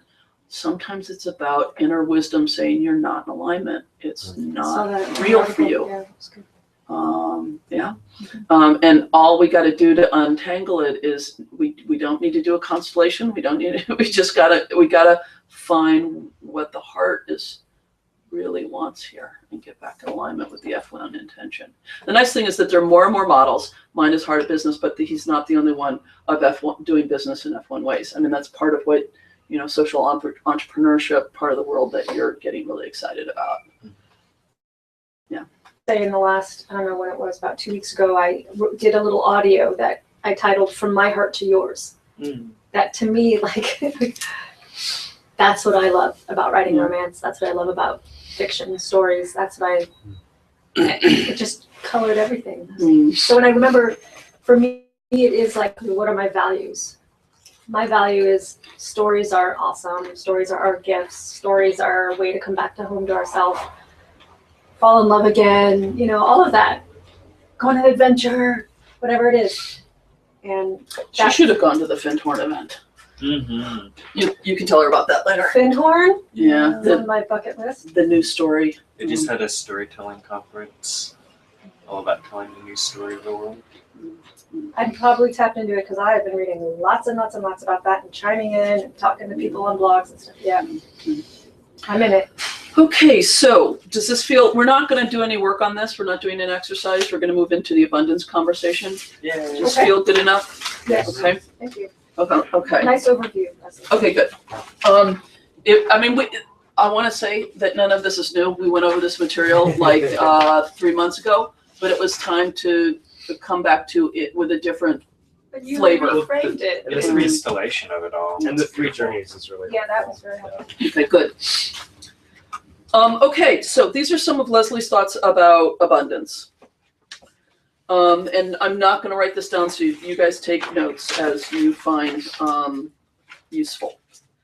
The first thing is that there are 3 kinds. I'm just going to call it summation: zero sum, negative sum, and positive sum. So zero sum is if we have 5 almonds and you eat 3, I can only have 2. If you decide to have 4, I can only have 1, right? Useful form of addition, useful to have when, say, we're budgeting. If I'm going to spend this much on travel, I'm not going to have that much for, something else. This is a perfectly useful approach to things. That's zero sum. A negative sum is I have less, you have less. This comes up in cycles in nature. Less rain falls on certain parts of the Sahara, less trees fall.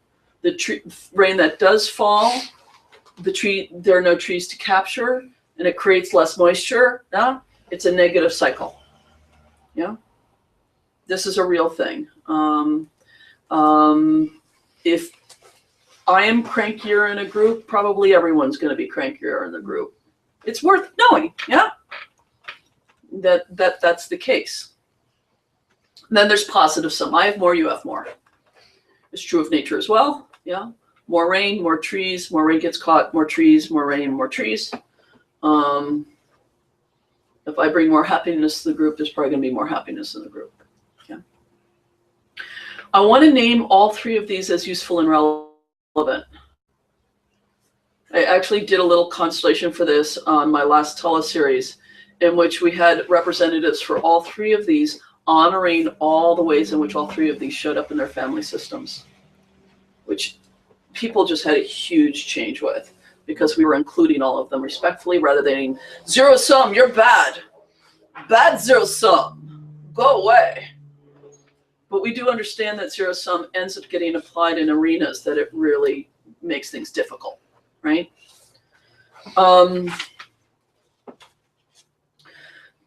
The other thing I want to say is that abundance is a reality, but scarcity is a reality as well.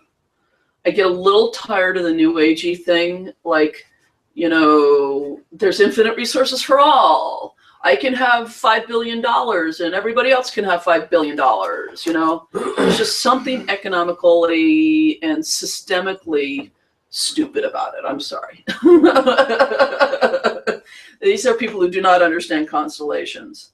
I think we have to have real conversations about income inequality. What does it mean for the 1% to have so much more than everybody else?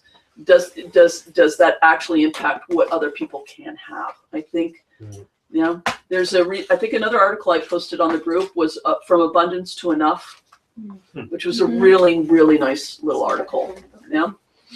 And I have to go.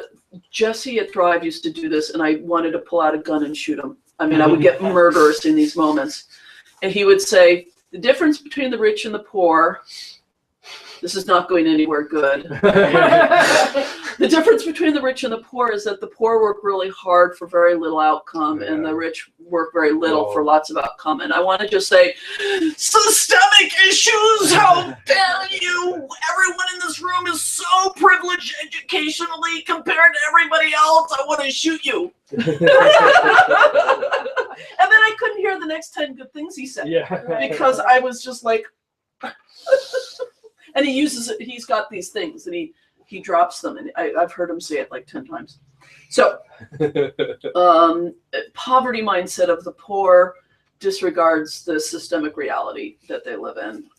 You try and have an abundance mindset and grow up in East Oakland. Having said that, the goal is having a capacity to choose an abundance mindset without judgment of others. This is really important, and with respect for the systems we live in. It really doesn't work to say, I can have a lot of money because there is no limits in the world to having a lot of money, right? There's something off about that, right? Having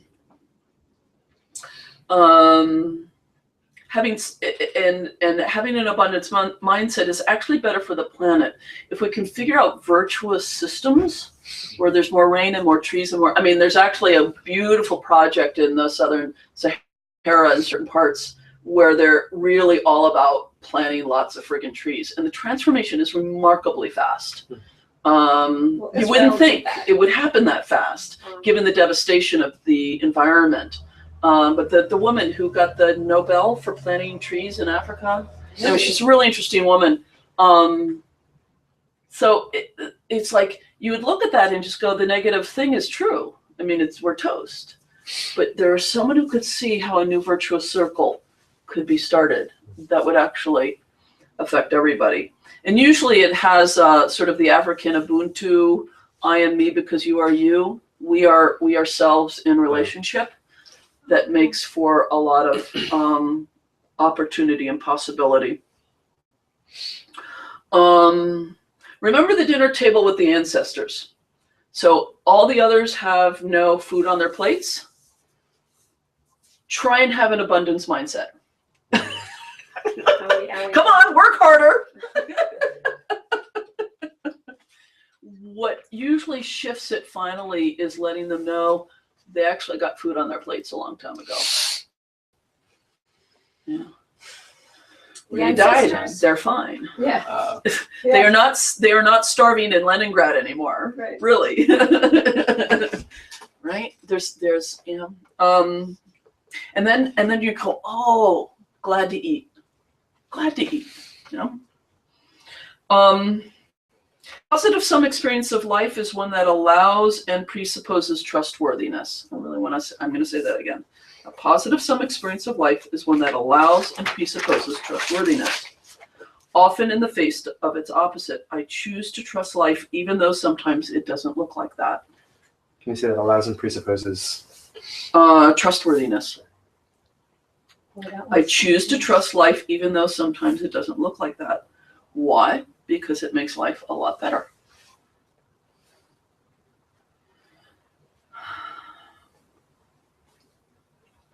So I want to just give some examples. This negative sum, positive something, when you were doing your constellation last time, all this, it was in the middle of it, you noticed that there was a negative something that was kind of making things not work real well. And the positive sum kind of changed it.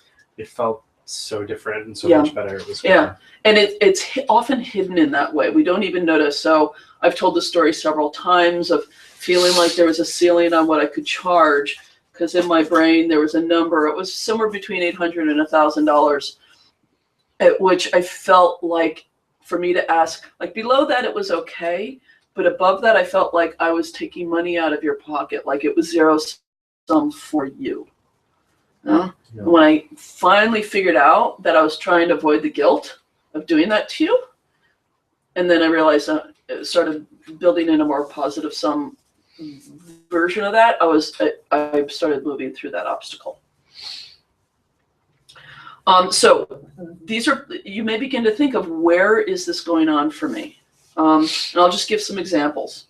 And I'm going to give the positive example, but just notice what the version of this would be.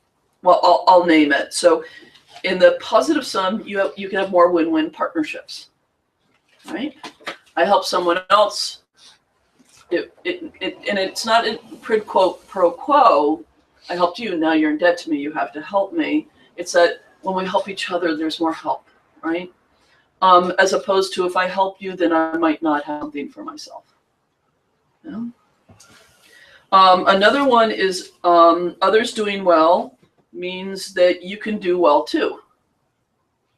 That's similar. But this hits the guilt thing. In the negative sum, if I do well, that means you do less well. So I better not do too well. A lot of people have that one going. In the positive sum, you can help someone for free. You can do your funnel. You can do your first journey, or commit to your funnel activities and feel good about it, as opposed to doing them and feeling cranky because you're having to give stuff away. Under positive sum contexts, you can get much more resourceful about solving conflicts. What's the win-win outcome here? You're not worried about protecting, making sure you don't lose, make sure you don't, or if you're made the other way, making sure the other one doesn't lose, the other one doesn't, Oftentimes we won't face conflicts because we're afraid how it will be a loss for them if I say, I'm really, something's not working here, right? So where's the win-win? One of the things I do as a TA, giving feedback. What is the positive outcome I'm aiming for and giving the feedback, even if it's, Peter, everyone died in that session. Everybody died. No one survived that crash. And the beer goes, no, awful. And what in the end for that feedback, whereas how is he end up in a better place? Positive sum, you don't unconsciously limit yourself so that the victims of the world won't have less. I had a client one time, God bless her, parents were survivors of the Holocaust, have been told by her parents she was personally responsible if any genocides ever happened again. So every time she heard about a Rwanda or something like that, it was her fault. Oh. She had not gotten there in time. She had not done her fair bit. I mean, we were talking about that. In the positive sum, if you get paid well, no one else has to lose. Yeah. Negative sum, that was mine. And here's one for Peter. In positive sum, if your business does well, the rest of your life can be good too. No other part of your life has to suffer in order for your business to do well. As opposed to, in order to have more of this, I have to have less of that or something like that. And I could go with another 20 bullets. Yeah, These are just examples. This is how sneaky it can show up. So are you beginning to think of your own versions of this at all? A couple of shares, brief shares?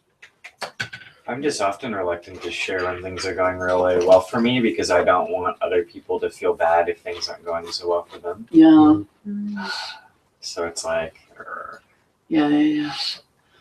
There's a thing in there around I can't share my joy about what's going well for me because it feels bad to other people to know that other people are doing better than them, as opposed to imagining them going, oh, I'm so glad to hear you're doing well, Josh. I have something to aim for now. Or, I just love you. I'm glad that you're doing well. Yeah. Well, the opposite of that one is, for me, has been not talking about how conflicted or weird things are with people because I don't want to bring them down. That would be awful and horrible and terrible, and I should just keep it to myself. I know for me it's I gotta sit here and do this work because it's my business, and if I don't do it, it doesn't get done. Instead of you really need to take a break, move your body, get some food, move around. It makes you feel so much better. It gives you all this extra energy that if you just sit here. So there's something. I have that one. Yeah, the body. And then there's another one about I don't know where this fits. I had a conflict with my cousin, and I was thinking about, well, where am I going to actually have a face-to-face with her about this conflict? And I flipped through all the different possibilities, and I realized I did not even want to have a difficult conversation with her in my house.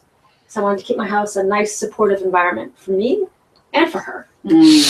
And so so it actually was a nice, supportive environment when she came over, and she helped Ezra, and I fed her. And so I'm like, well, when will I actually confront her? I don't know. But I want to pick a place that's mutually good or something that we both agree we're going to have a difficult conversation. Yeah. I think that's what I have to do.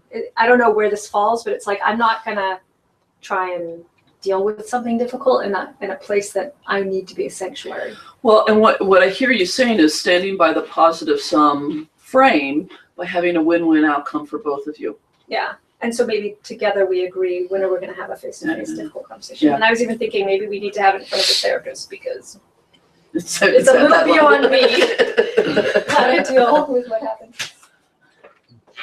I'd say that most of what seems to be operating for me is if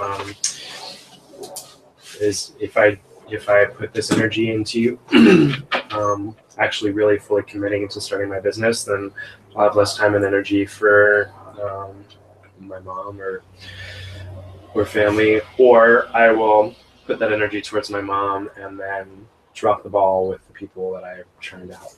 It's still a zero sum piece. Yeah. And there does also seem to be a history in my family of people not taking the time for relationships because they have things to do. Yeah. Oh, I gotta go to, know.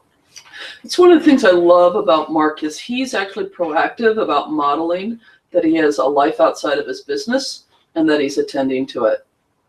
I mean, he'll often talk recently he started doing some outside presentations.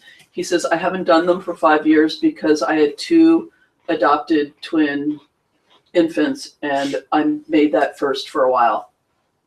But now that they're going into kindergarten, I can start to do some presentations out of the phone. That just made me realize that the kind of people that I want to be working with would be totally awesomely happy and supportive if I'm like, all right, I'm going away for a couple of months to go do this amazing thing somewhere else. Those would be the kind of people who'd be like, wow, that's so cool. I'm so glad you're doing that. Yeah, I think that's probably not a problem. Finding a way to make that economically sustainable would be the interesting business model, right? Sure. Yeah, but yeah, totally have that. There's plenty of people out there who do coaching. I mean, all these women who they go off to Bali for 2 months and then they come back, they've got some wacko business model where they make a whole lot of money and then they go off to Bali for a few months. These goddess people who I don't look like. Lemurian dolphin connecting swimming is something that I saw recently. 3-day workshop learning how to interact with the dolphins like ancient Lemurians did in Lanai. Peter, why are we not doing this? I don't This know. sounds way better. Awakening The 360. ancient Lemurian. Yeah, the channeled information that she received about how the Lemurians interacted with dolphins. All we have to do is go somewhere, go hang out in Hawaii, 3 days, $595. We swim with dolphins and make up shit, and then other people cast.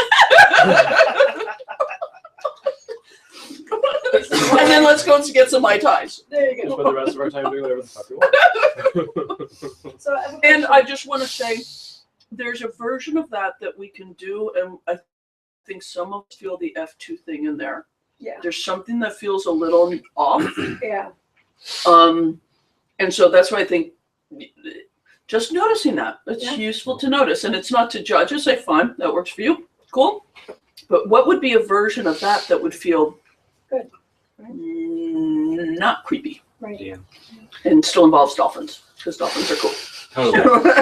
When I told people that my big dream was to do a writing workshop in Paris, Right. at first to me it felt like super, super, super indulgent. This is me. This is what I want. And people are like, when? I'm crossing the channel. For that. I'm like, okay. Oh, I thought that. Like Paris? Right? And I'm like, this is me. This is like my dream. Oh my gosh, I have a metaphor for you. Okay. So over and over and over again in massage school, we had this experience of here's the learning. Like I'm giving to my partner in this exercise, oh, my body kind of hurts. And the teacher would come over and be like, all right, we'll kind of do this. And okay, that feels much better. Then ask the person receiving, how does that feel for you? Every single time. Oh, that feels way better. Thank you. Yeah. The learning was like, it always felt better for the client when the massage therapist, the giver, was feeling good. So if I'm feeling bad in my body, it's probably not feeling good for them, and vice versa. There's an entire massage modality called Brima that is all about making the practitioner comfortable. Yeah. Interesting. So it makes perfect sense to me that when you're focused on what you enjoy, other Yeah. people got That's excited. what I'm really getting. Yeah. And I wanted to kind of tie that back to like, how can I make earning more and more money feel good or safe? And I don't know if it's in this thing, the zero sum, or it's It may. I mean, we'd have to look a little bit Okay. more at, Maybe what's that's- running that show. be a conversation Yeah. tomorrow. Well, you might, we're doing a constellation now, so you might, Okay. it depends upon what you choose to look at. It could be the old, my ancestors didn't have much, so I can't have that much. It can be, Yeah. What if I have costs- more, others will have less. I mean, No, it's more like if I have more, it'll be taken from me. That's what happened to the ancestors. Again and again. And I again. think there's a zero sum aspect to that in that abundance only lasts so long. Mhm. Yeah. Mhm. So it's got a Finite. expiration date Yeah. on it. And also, you And I can't- think that would link up with some zero sum thinking. Like with the highs, there must be lows, Mhm. right? If you're too ostentatious with your wealth, King Louis the whatever will come in. One of my favorite kings who built all the cathedrals hated Jews. I just want to slap him. He's called Saint Louis. He was like considered very pious because he built all the cathedrals. Well, he was like yes, go build in honor of Mary, Our Lady. And he took all the wealth from the Jews to do that. That's how that happened. Yeah. Yeah. So that's the zero sum metaphor. To have beautiful shrines to Our Lady, and they are beautiful. They're wonderful. They're some of the world's loveliest things. There must be this kind of tragedy. You couldn't possibly have, synagogues and, right? So that's the zero sum story that you're in some devotional respect to. Yeah. I write all my stories about these cathedrals. Yeah. And the fear that in a world in which to have beautiful, wonderful things, there must be tragedies in order to fund them, in a sense. You don't want to get too much because otherwise it means you're going to have to take this role eventually to balance out. That's a very much of a Yeah. F2, is it? Or whatever I must take so that we can have and you do not have. And haha, Yeah. that is the way of things. Yeah, there's F2 stuff in there. Sure. Yeah. Okay, so at this point we've been at it a little while. I think I did not get around to putting the water on the heat.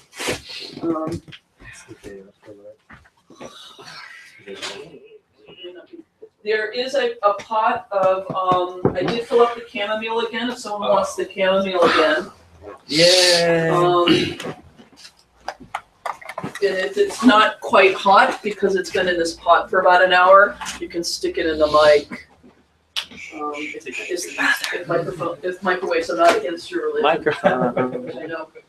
I had an experience the other day where I turned to somebody, I think in the LP world, and I said, I had to get me a big soda. And he looked at me and he said, "You drink sodas?" And I just looked around and I went,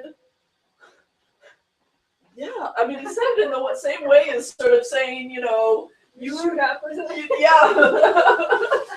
It's like now if someone smokes, it's remarkable. It's a moral failing. That's the way it kind of felt. It was very funny.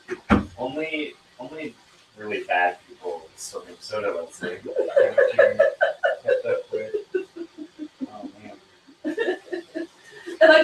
And it was, if I recall, I don't remember the specific person, but it was someone who had been a client and been around and admired me, and I could tell. I fell off my pedestal. This is a good thing. It is a good thing. Short pedestal to fall off of hurts less. Yeah, I agree. Well, after having, the big part of the whole NLP Marin debacle is way too much parental transference stuff. This is what I've been hearing about. I haven't seen it myself, but So I am, I'm becoming, and I think that in our work, parental transference is inevitable. sure. Because we're mirroring, we're doing all those things the parents didn't do.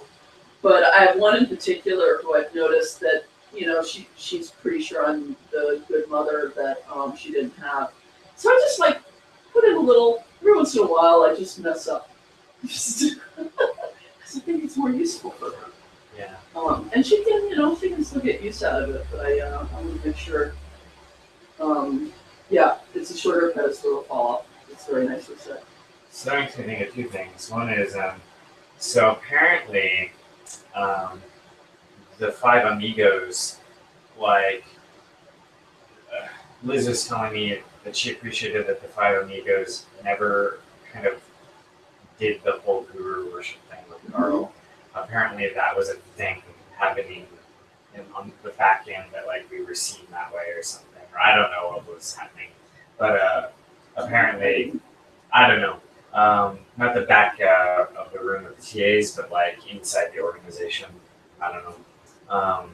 Mostly because we didn't back down when there was a conflict, but that's another story. Mm. And then the other thing that makes me think of is,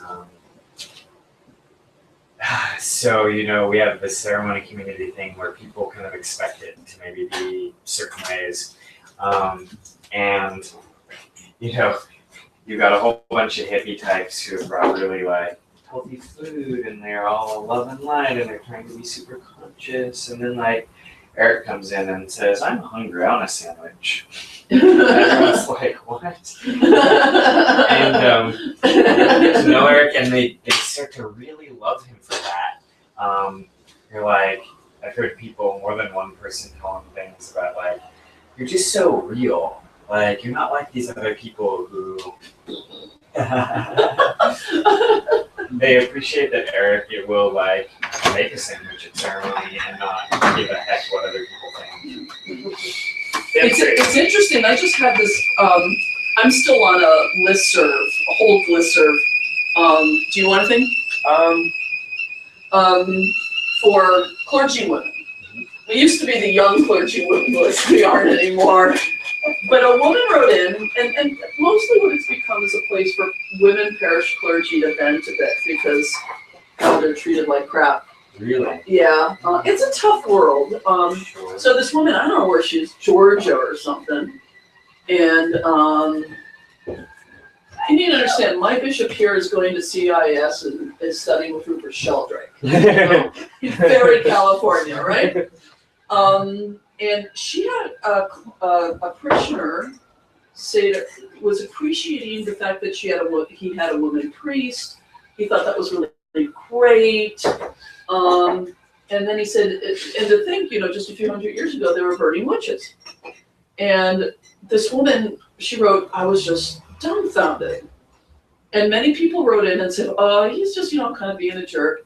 So I just wrote and I said, I honestly don't know what he did wrong. Could you please tell me? I think it's a context thing.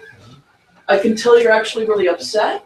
What actually, genuinely, I don't know. Because if someone said this here for me, they're just acknowledging centuries of right. And she said, in my world, if it got back to the bishop that anyone affiliated my name with the word witch, I could be fired. Wow. We can't talk about that stuff here. Whoa, really? That's intense. And I went, oh, context really matters.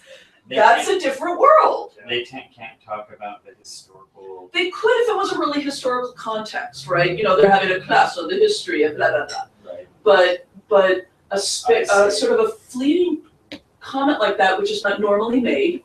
And it's a little too close to, should we run for it? Because why? Well, and also just, in order to get ordained, women had to be more conventional than the men.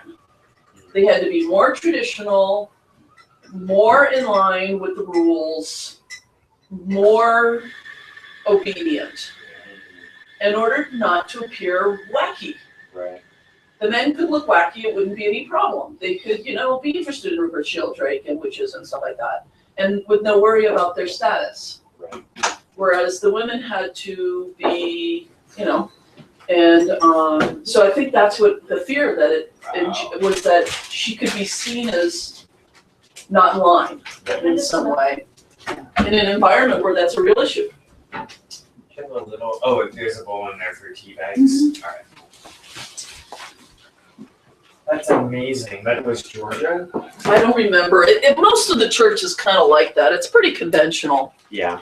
Out of the coasts. Sorry. Massachusetts, that wouldn't have happened. Totally. New York, that probably wouldn't have happened.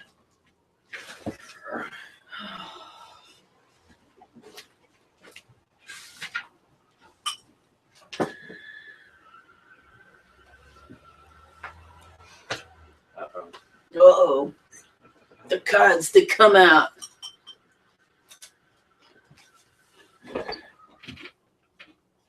And then I wrote them, yeah, my bishop is at CIS study with Rupert Sheldrake. I don't have this problem. In fact, if I went around saying, I'm in, the inheritor of the ministry of witches, people would go, cool. I'm the Episcopal Church here. I'm with our witchy witches, just in some places. It was a fascinating experience. I'm so glad she responded to my question and didn't hear it as a What's wrong with you? yeah, or you shouldn't be upset, Right. which is not what I wanted to communicate.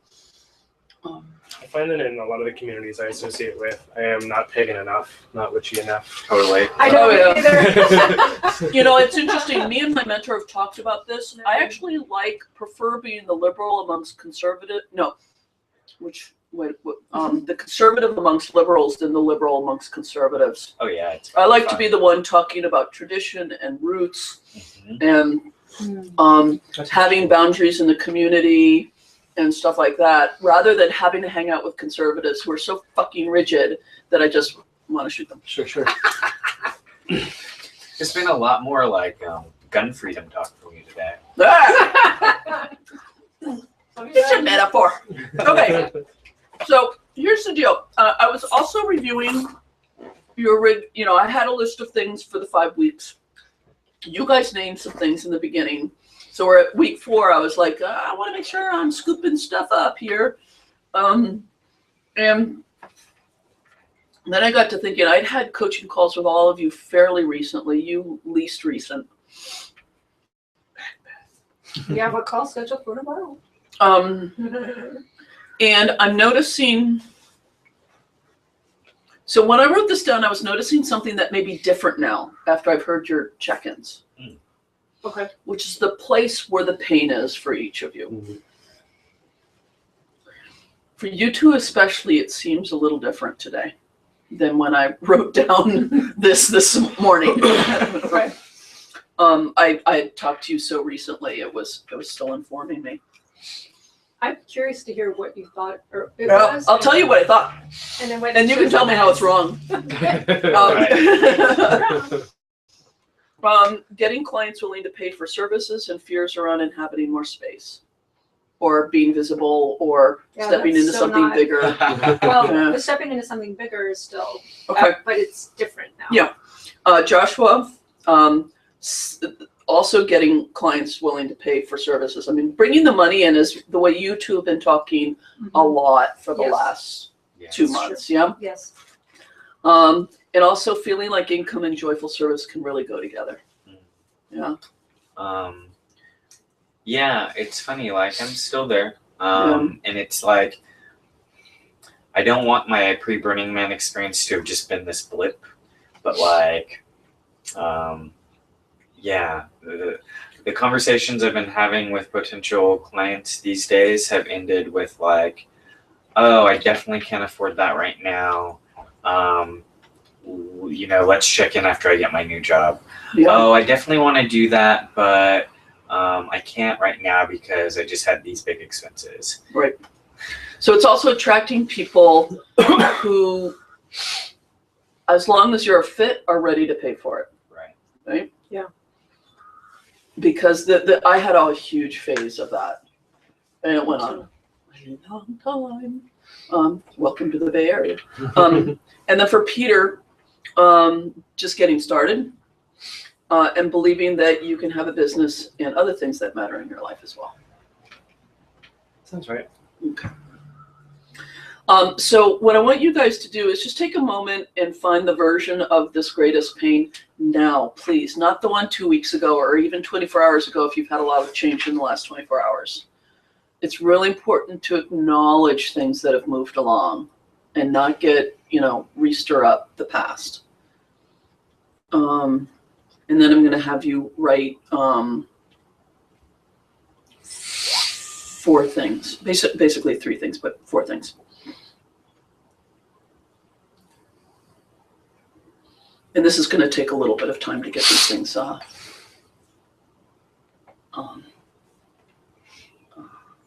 articulated. Okay, so the first one is as best as you can articulate it, and I know this is doing this kind of on manual rather than doing an elicitation, but you guys we've been having these conversations for a long time. And part of the reason for me doing this exercise after talking about the abundance stuff is that I think it will prime you for it. Your impression of the present state belief that's standing in your way, to the degree you can identify it right now. It could be, Beth's, if I have a lot of money, it'll be taken away, or, Peter's might be I can't have a successful business and have the other things in my life that I care about. Just to the degree that you can articulate it, what your present state belief is, that's not serving you as intended. And just do your best on this. We're not going to get it perfect. We want to make sure we can move into the constellation.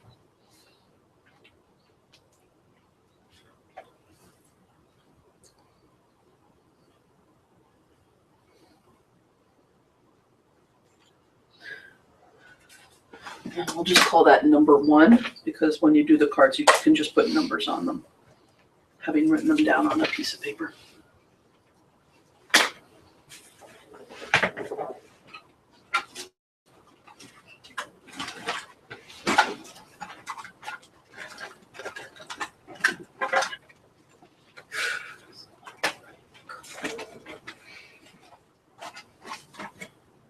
It's interesting. Everyone got something for present state belief? Thanks, Leslie. That sounds like an affirmative. It's having such a good day. Well, this will make it better. What's the desired state? And I'm also going to ask you, what's the desired state belief?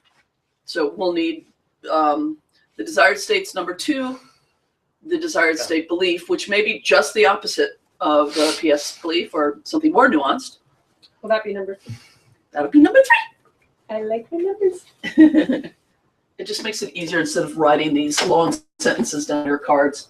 What did I do with my good scissors? Ah.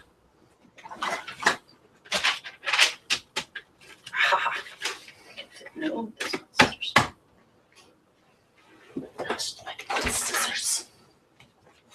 I'll fold you up because we're done with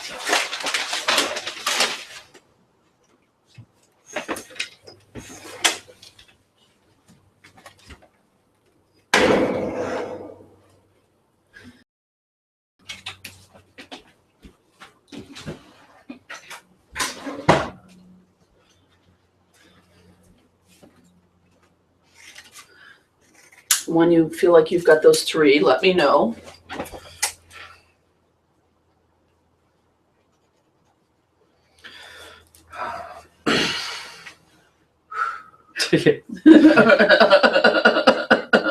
Drink some tea.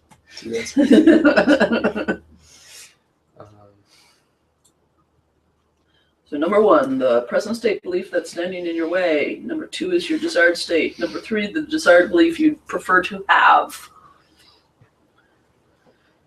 Now, number 4, you're actually not going to spell out. We're going to let the constellation reveal it, but you can write this down. Everything that the present state belief is in service to. We'll include IPOs, family, etc. You gonna burn it? Yeah. Sorry. So you don't, you just right there, everything that the PS belief is in service to, you don't, no work required. That's the title of number 4.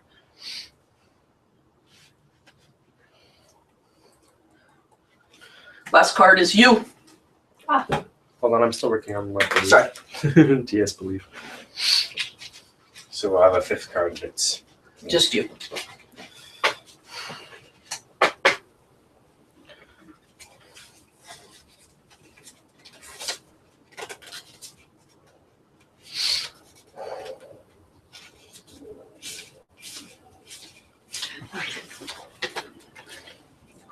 Oh, this should be enough. Already got enough. Okay. Take 5, pass them around. So 5 is us, right? So I'll just go through them one more time, just to make sure, because we don't want any mix-ups. Number 1 is the present state belief that's standing in your way. Number 2 is your desired state.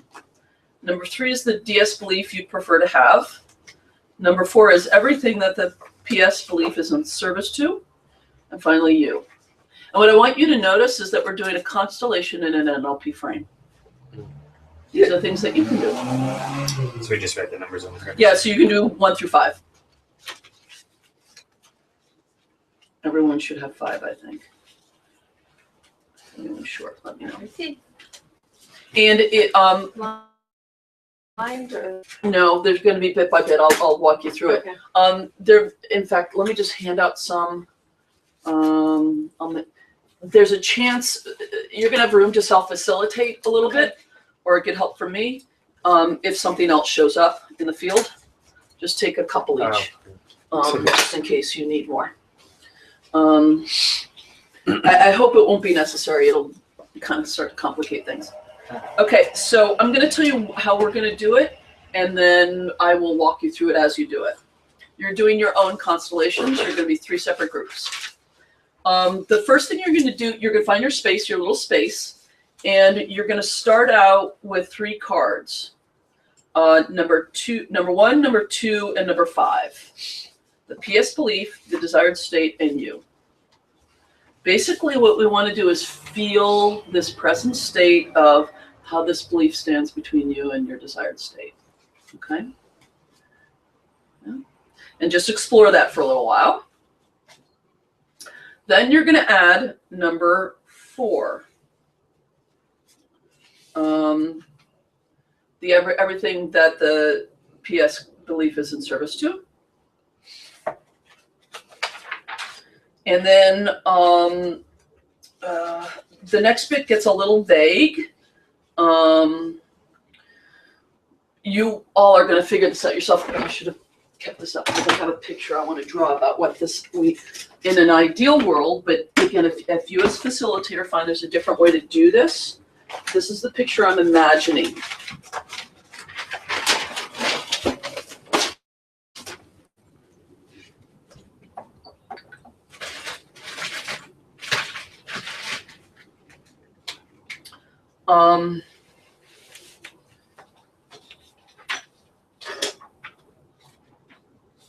Okay, so it would be number 5, that's you, facing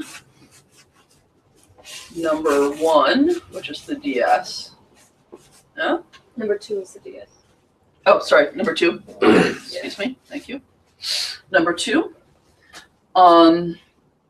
With the everything card on number 4, supporting you. And then generally finding a place that feels good for number 3. I don't know what it will be. My guess is it's going to be kind of at your right hand. They seem like that. And then there's this concept, you may have run into it before, maybe not. Cardinal came up with this move a few years ago, and it's a really nice move, which is, you guys have either seen or heard of the Kennedy Honors, right? Yeah. With the really old artists there, everyone applauds and makes encomiums on how brilliant they were, yeah. You want a Kennedy Honors box for the PS belief, number 1, and it may be over here. Yeah, but you want to. If it was a person, it would be seated on a chair, not standing on a chair, and they're aside. But it's a place of honor and respect. Yeah. Kind of like those old Muppets. Yeah. Jokes. What's if we don't want them doing that? Well, just for some brevity. So we're going to start out with card number 1, number 2, and number 5. Explore and feel that. You're going to add in number 4. Explore that. Somewhere there's going to be about all this, everything. It's all been in service to, I assume. There's going to be a what? A bow A bow. from you to this, yeah? Some kind of like, instead of you being in service of it, it can be in service to you. Huh? And the proper belief brought in somehow. And I know you're all sensitive enough facilitators, I mean, I'm doing this more and more with you guys, letting you find the way through this with as much help from me as you need. Off with you. I will walk you through it a little bit. Find a space. Can I go out on the patio? Sure. It may be a little sticky. They repainted, and it's not drying as well as I would like. So just feel it. It's not going to stick to your feet. It's just a little tacky. Oh. I like this space. Here, we can move this aside so you have to.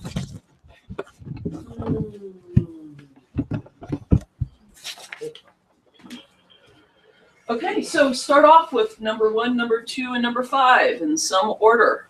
And you're going to be stepping into all of them and getting the information.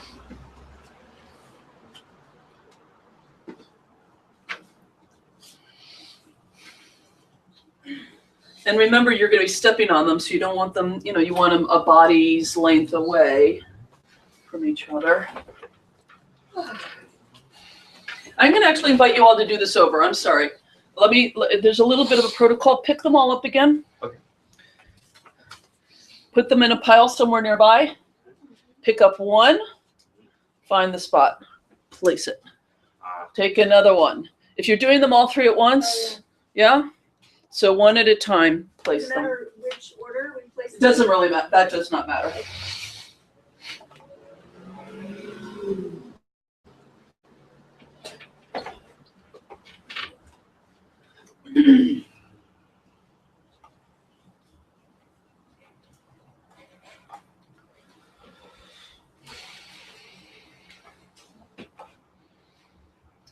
My guess is most of you, when you step onto a card, the first one you're going to want to step onto is you, just so you can get a sense of what your experience is like in this system.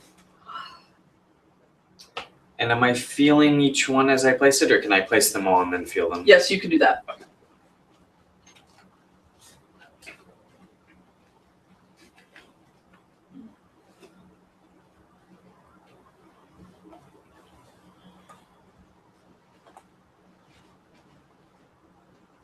And again, just call me over if you need any help.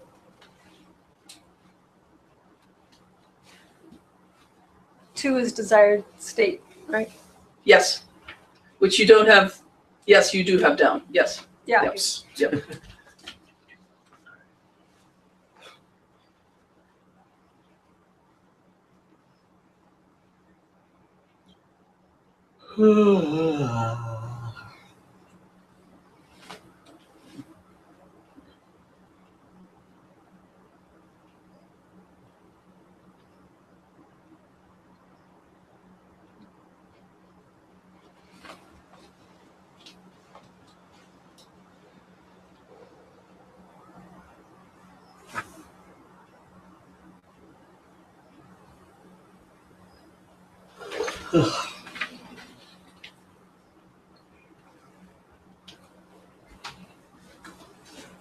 So I've done that.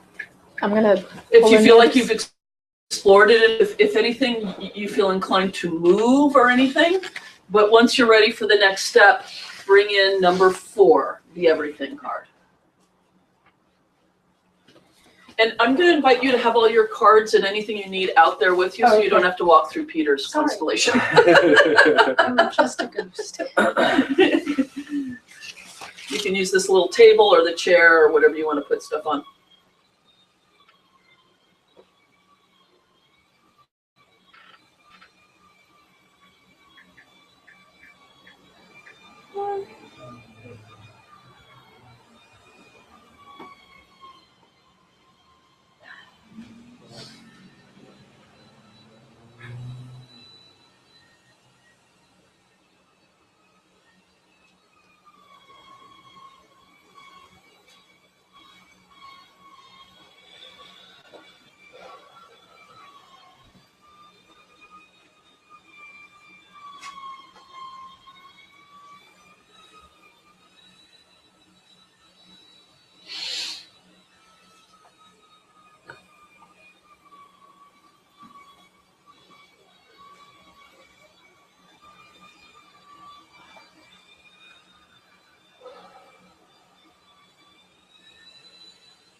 This is weird.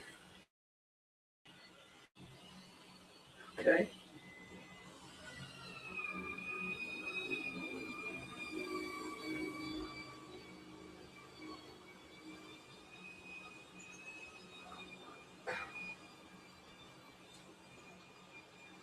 That's the roll.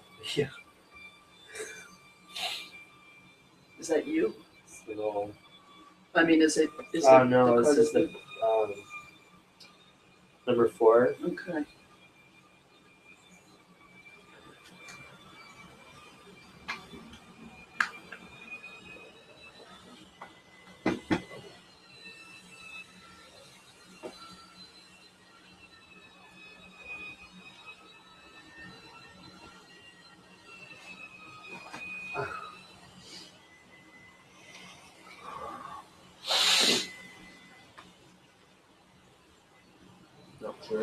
Say something? Sure. I was just looking at the board too, noticing, I mean, I did have 4 in the center. Okay. And it felt good and then I tried putting it behind 1 and that felt good. And then I went here and I felt alone in my desired state. Like what I want, I don't see any examples of in my life, but then I squatted down to like just be small, in relation to the ancestors. And I heard again something I'd heard earlier in the constellation, which is they knew where their wealth went. And it was their fate. They're like, yes, our wealth went there. Beautiful building or whatever it was, like that was their life. Yeah. But also there was that moment of like, we know where our wealth went. We know. We know, even if they don't know, we know. A beautiful representation of the divine feminine. Yeah, we're good with it. We're sad. Yeah. Okay, So, so I mean, keep working it. I know that in your drawing you had the 4 back here, but. Eventually. Eventually? We're not there yet. We don't have all the pieces in. Okay. There are things that you might feel a need to bow to and connect with in different kinds of ways. I feel like this one I need to like have more respect for. Actually, that one also is feeling a lot of respect towards. So DS is feeling a lot of respect. Please, number 1 is the DS. Oh, it was the PS. Oh, sorry, never mind. I just have them in a different row, so yeah, Okay. you're right, you're absolutely right. But there's Yeah. there's some IPO about that I feel like I don't know. Well, the IPO of that is number 4, Oh, right? Number 4 Right. is everything that's in service to. maybe I need to do. So if that's feeling good, if the relationship Yes. to 4 is feeling good, Yes. let's make sure the whole system links that up with 1, because 1's been trying to serve that. Okay. So Yeah. these two need to talk. Maybe. So, And certainly you, number 5, need to see that relationship. Yeah. Because we tend to be cranky about our present state beliefs, right?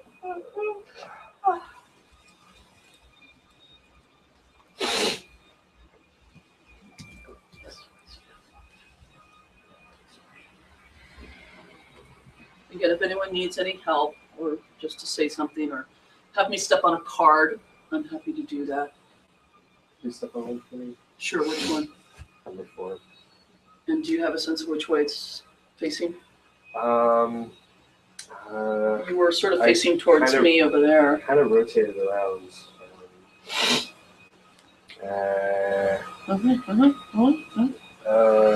Just a guess, it's fine. Feels like it's here. Okay, this is way too close. This is free. Something in my body feels it's doing this, and I'm gonna fall.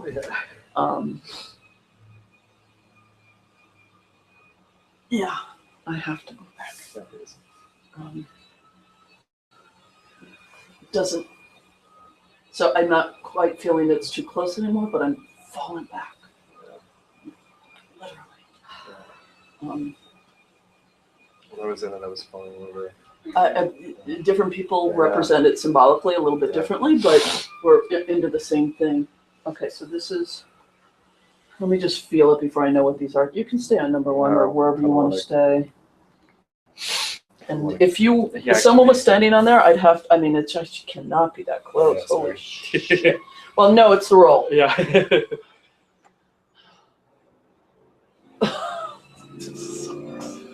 God, no, I'm doing it this way. Ah!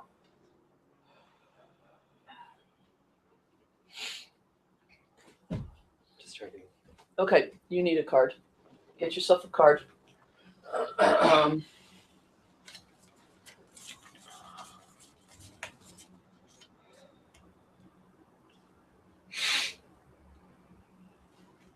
so that's you.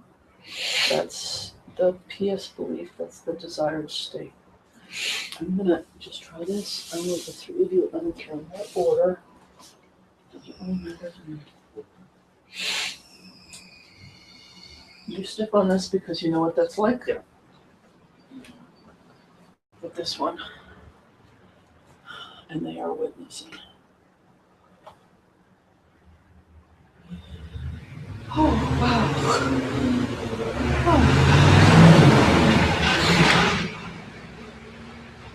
Holy shit.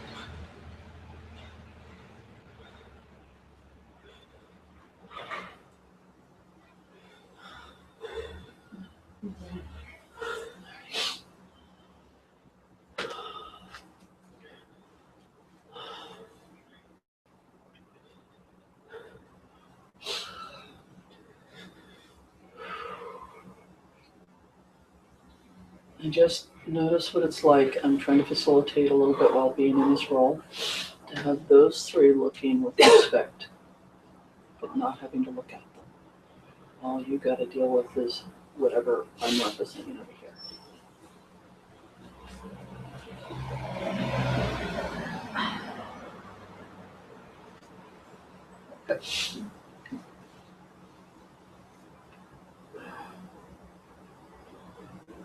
What's happening?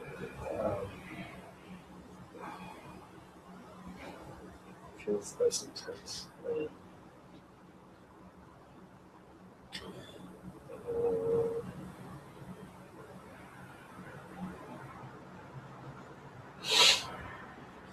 Feel less less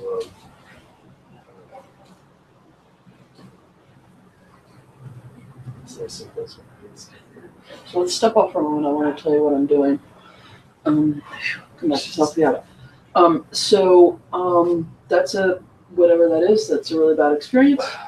And because these three were here, it had the impression of being about that. Yeah. Even though I know it wasn't. Yeah. So I just brought in what it's about. That's all. Yeah, I don't even, Yeah. So when I first stepped onto this, it was almost as bad as that. Very intense. So it's something where, I don't know, the people in the event or the victims and the perpetrators or the whatever and the whatever, it's like just kind of difficult. But it does something to include what it's about. And to have these, I was instructing these to bow to it, all three of them, yeah? So that they can begin to, it's like this misery is not their doing, Yeah.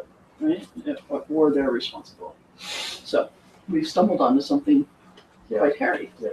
I don't know in other constellations if you've run into this before. I know that we've Not had mine. some in the past that, Well, that have had some funny things in there.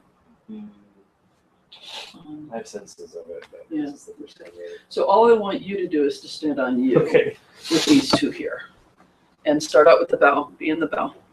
And notice the other two are next to you bowing.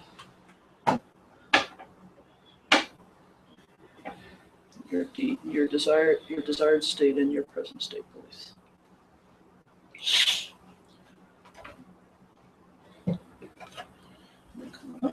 How's that? Really nice. Okay, so I'm gonna let you continue to play with this, okay? Thank you. Because you still gotta get three in Yep. and rearrange a little bit. Yep. Okay, so carry on. Okay, thank you. Jesus. You doing okay, Josh? Need anything? I think that one. Okay, you let me know. Leslie, Yeah. I noticed, I was just explaining, Yeah, please. And it may end up like I've diagrammed out, or it may not. I mean, I feel like this one wants to rest on the floor, like for strength. Okay. Actually, this still feels like the best position, like leaning into Yeah. that still feels Okay. like it needs healing. This one feels good. That one feels good. Let me try something. I've got no way but to go through. No way. Sorry, I'm used to that. Just ignore me. I want to try something. I'm going to do it blind first and see if it works. Just stand on yours. What happens when you put this one behind you? Okay. It says number 4-2. Okay, good. Okay. We can both If you want to slip it over. This is obviously a corporate representation, so we could have 20 cards, right? It's good. It's more than one thing, Yes, yes. right? Yeah, that feels good, and then, yeah. Okay, so you can turn that over so you can actually see the 4. I didn't write it the same way you did, sorry.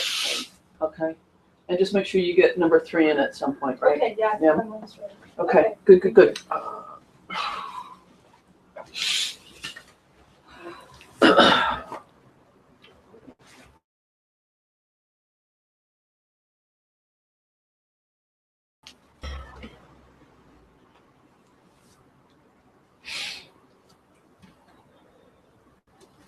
What is 3 good? Does 3 support 2, or do I put it there?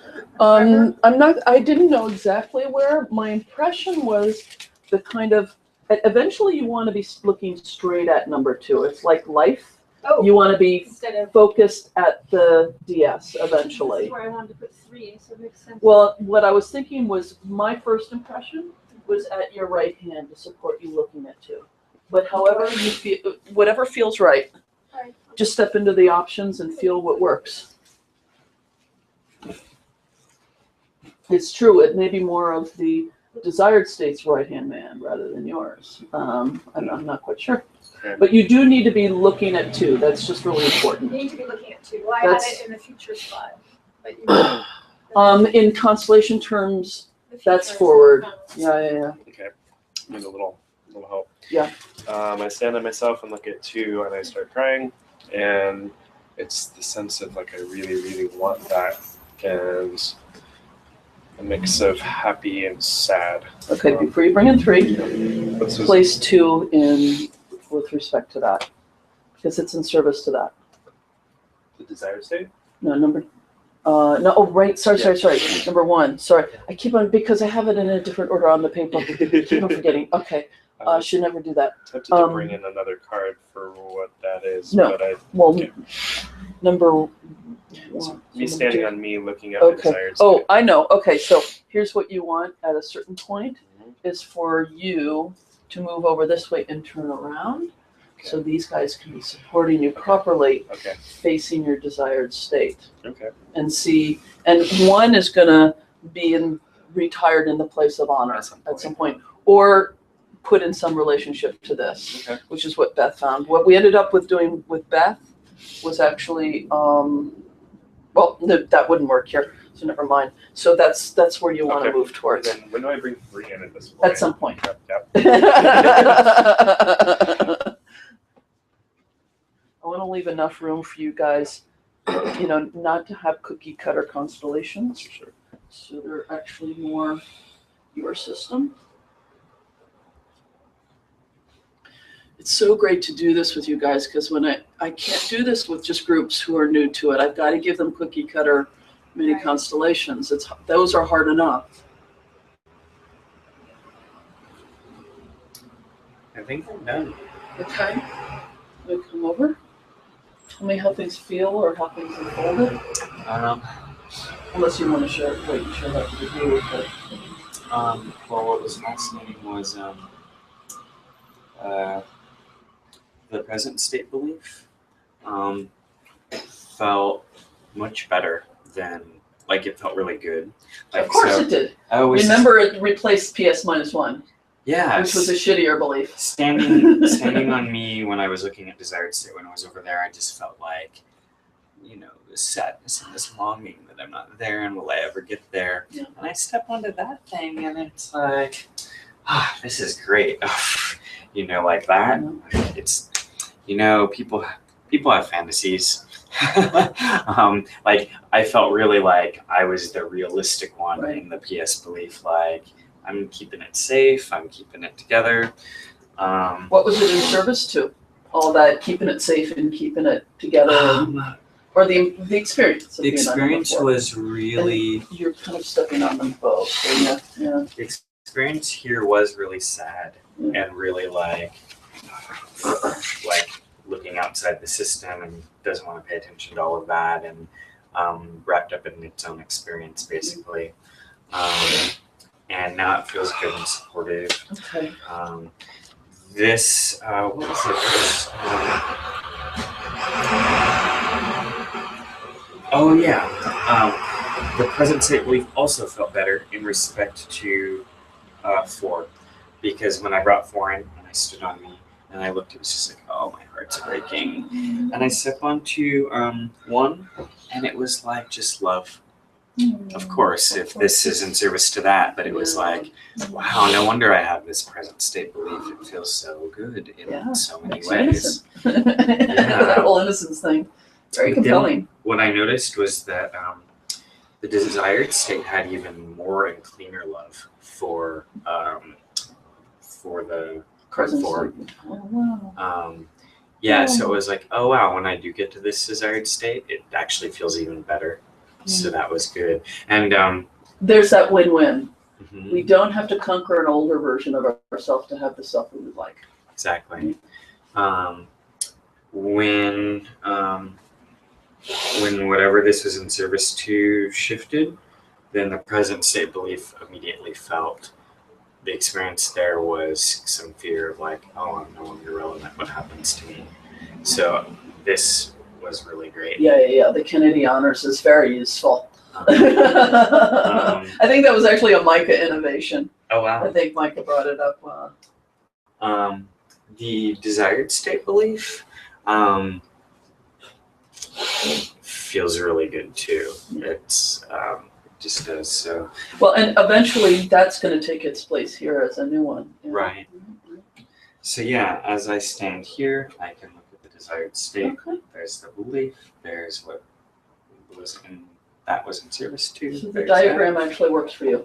Okay, good. that. Mhm. Okay, you can bring it to a close then. Okay. And you guys, you got a couple minutes. You're going to want to start bringing this to a close. Hmm. God, his tea smells so nice.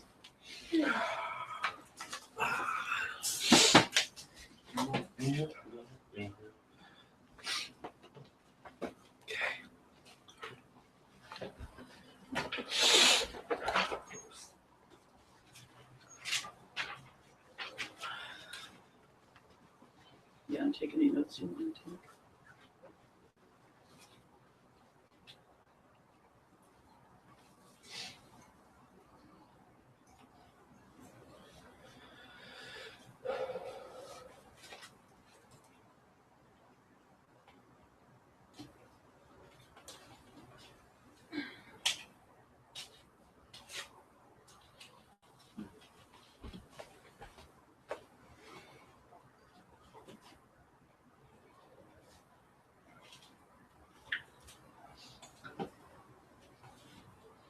And you have permission to walk through Peter's constellation since he's taken the whole.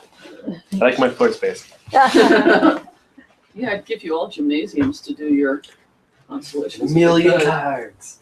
A million cards. I had a little bit of learning with the last Queer Body workshop because I sent people to set up some very simple constellations the way I've seen you do with us, and they couldn't. No, it's, yeah. I ended up having to pause all the groups except one and facilitate and Yeah. then move on. And Yeah. we did 2 and then we're done. Yeah, it's been a learning, yeah. Yeah, I mean, I can leave you guys in this sort of stuff in a way that I can't with a group of newbies.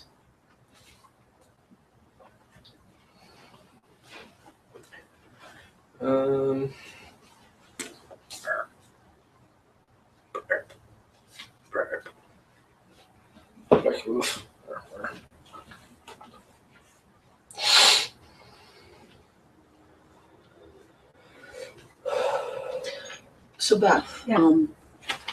oops, we're gonna have to do it here. I gotta go to Staples.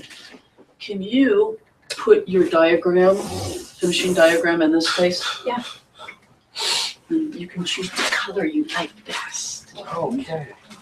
Well, that was fun. Same kind of. Yeah, so this is the way whatever, however you do it, but yeah, just so that we can see how you ended up with it. And I want to see Peter's as well.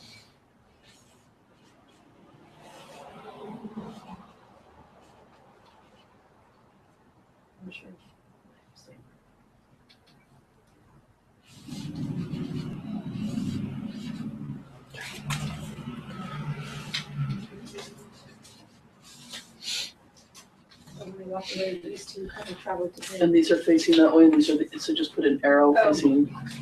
There you go. Awesome. And these are facing that way. Yeah. Okay. And yeah. Oh. Okay.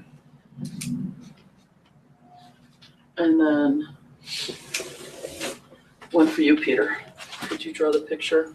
Yeah, Up kind here. of. This is all variations on a theme. I like the seeing the different.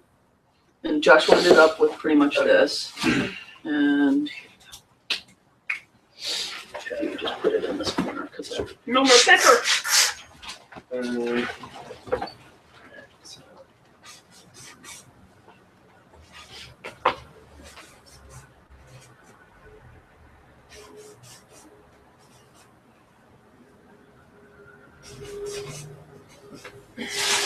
Extra, so 4+. Yeah, well, yeah, 4+ is fine, yeah.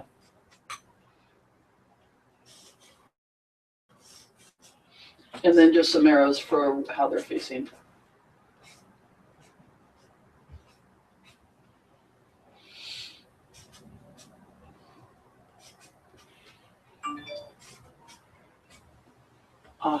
Okay, it's almost the same as this.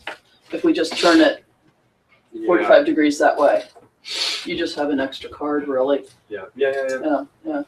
Cool. Yeah, Except 4 is kind of like. they're facing each other rather Yeah. than your back.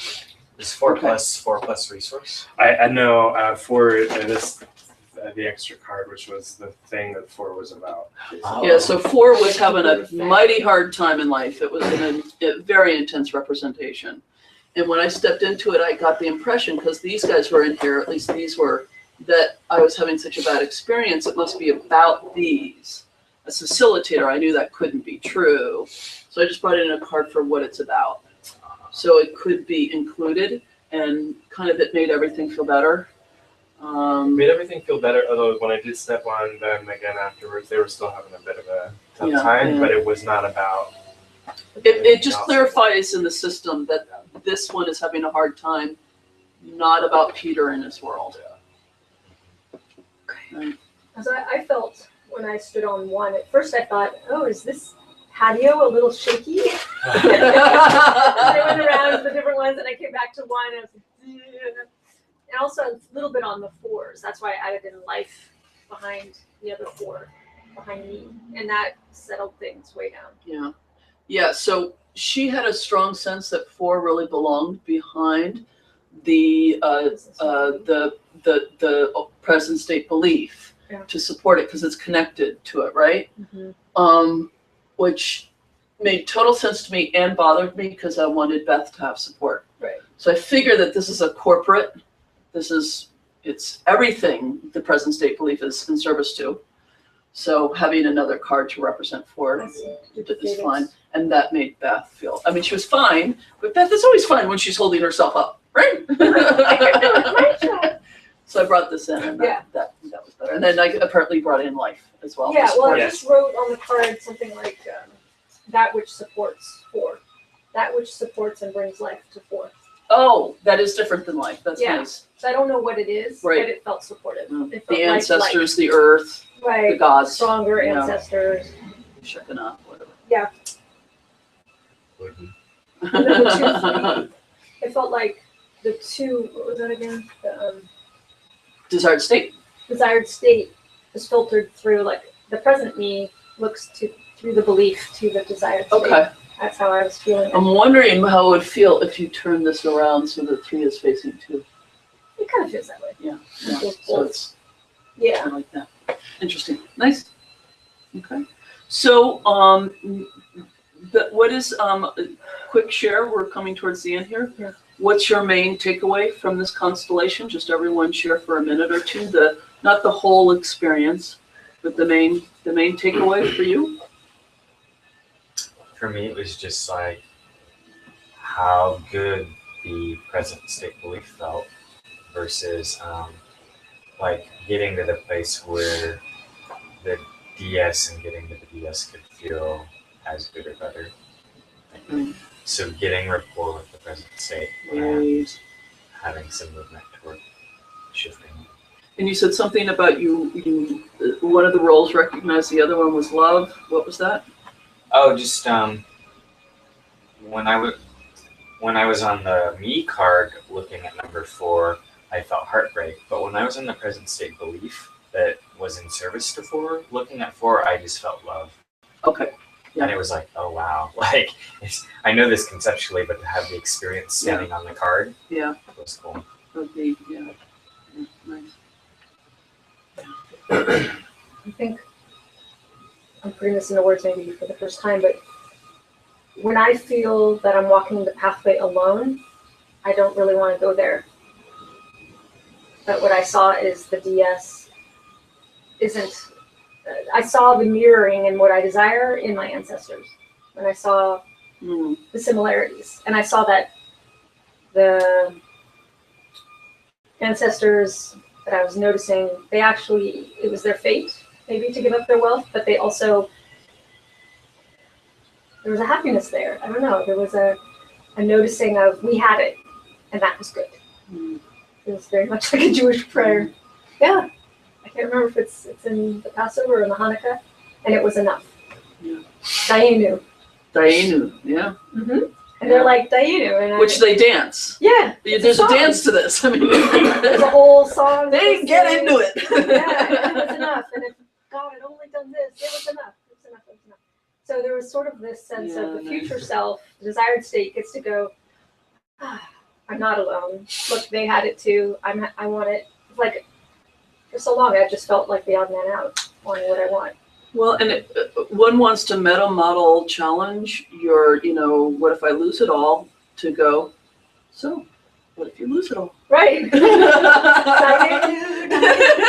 had it for a while. It was awesome. And you know? I hear people say that all the time. Yeah. Pop stars like, I got it, I lost it. I got it, I lost it. I got it, I lost it. Yeah. You don't necessarily want that pattern for No. anyone in the room, but yeah. No. But I do there's encourage you to turn to richness. that article of From Abundance to Enough. I really think it's a bit of a game changer. It's on that Facebook group we have. So mostly I just feel less alone. Actually, I feel the support. I love all the 4s in there and that which supports the 4s. And I feel like there's more work between the 1 and the 4. Okay. I can feel like that's a good place for me to meditate on and feel more and more supported. Mhm. To them Nice. who built the cathedrals. And I'm wondering, there might be some place, I'm just thinking this through, the desired state belief, the new one that we want, is that also in support of 4?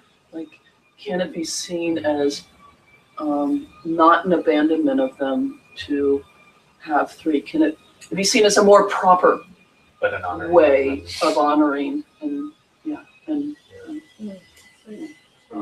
so there might be some movement around that. Okay. So, fucking A, I've been having like really strong field experiences Mm. with constellations lately, mine and others. Once this got here, when I stepped into 1, I felt so relieved to be like a burden had literally been lifted off of the shoulders of the present state. Mhm. It was kind of like, oh, thank God I don't have to do this anymore. Mhm. Which was interesting. And it wasn't until I put 5 of myself with 4 behind me that the desired state actually, like, the sadness went away, and I just got to be like, really like from a young perspective of like, really? Like, is it really possible? Like kind of like almost like I'm not quite not believing it, but like this is a new idea that it could possibly happen that way. And I don't have much about 3 except it seemed to be generally like, well, what was it? What was the slogan for Barack Obama? Yes, we can. Yes, we can. Repeated like over and over and over. Sí se puede. It was like over and over and over and over and over.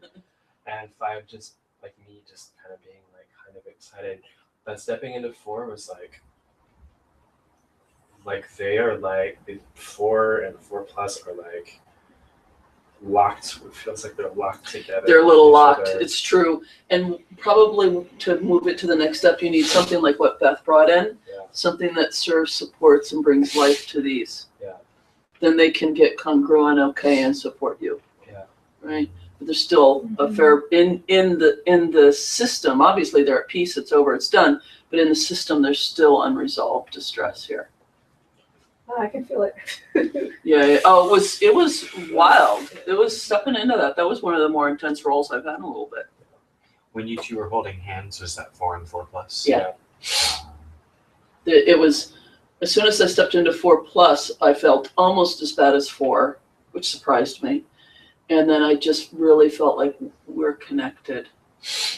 And so I just reached for the hands because this one couldn't. This one was really 4 was literally stuff. was bent over in half, and when 4 actually looked at me, it got even lower. Like trying to like as far down. Again, there's again, it's systemic. It's not actual. It's not real. But from the system point of view, there's some misunderstanding that its trouble is due to something else. Yeah. I mean, it could literally be in the pattern that its trouble was about this, but there was. You might bring in a card for what it thought was the trouble, or negative, we might call it, and was mistaken that it was about this. Like when you think your brothers ripped you off and it turned out to be an innocent mistake, or the other brother, or or. It almost feels like the Hatfield and the McCoys. I mean, And then. Then there's something in the system trying to work out making a mistake about what's at fault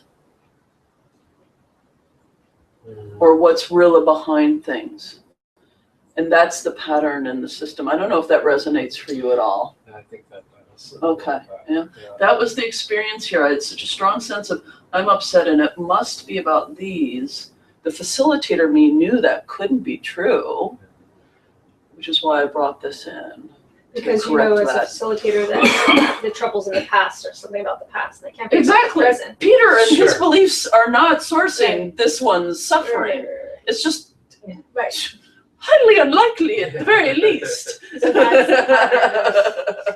So bringing this in, and then if that's the pattern, mistake, because that doesn't happen much in which ancestors come in and think all of the present day people are the source of the problem. Sometimes there's crankiness, but it was so strong in the suffering. So I'm wondering if the pattern is misunderstanding what the source was, and then feeling bad about that, because getting it right, what the problem is and what source did is kind of important. Yeah. It's like you poisoned me, and it turns out it was just in the water, So it's not. Could it be a victim-perpetrator thing? There's a victim-perpetrator thing in here, but it's not simple. It did not turn out, because when I stepped into this one was suffering almost as much as this one. So it was very clear. My first thought, this was person or people, an event. Like a data famine. Yeah, or something like that. Well, it's funny, like before we even stepped into this, the whole thing came up around my father's side of the family, coming over on the boat from France, during World War I, the whole moving to Brooklyn, building a life, sacrificing for the family, and all that stuff. But then when I stepped on that car, I had no fucking idea. I don't know. We'd need more of a conversation and more of a constellation. Sure. The nice thing that you learn from this is that you actually can make shifts without necessarily knowing the story. Yeah. which is great because most of us don't know the story.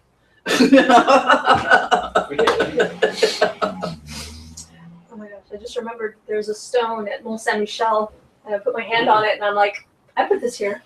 Oh. Love Mont I Saint never had Michel. experiences like that. Oh, I had them all over the I ate medieval an France. omelet in Mont Saint Michel. Oh. Love Mont Saint Michel. Okay, sweeties, Yes. sending you off into Heart of Business constellations. That's right. Same people or different? Different. I think we usually do different. Me. Hmm? Alright.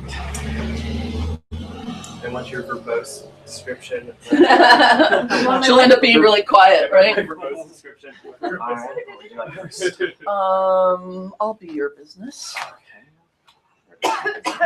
Purpose? Would be my heart business. This feels better than a few hours ago. Okay, good.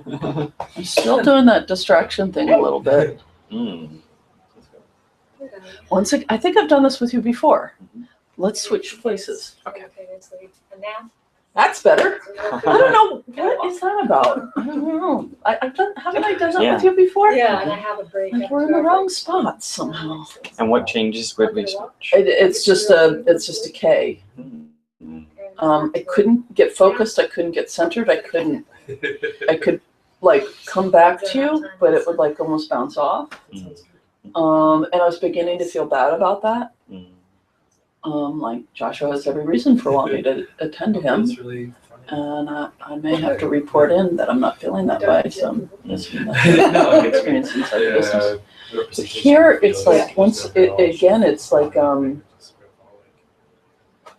it just puts you a little bit. I don't know what it is. There's something upside down that this upside downs, and Interesting. Okay.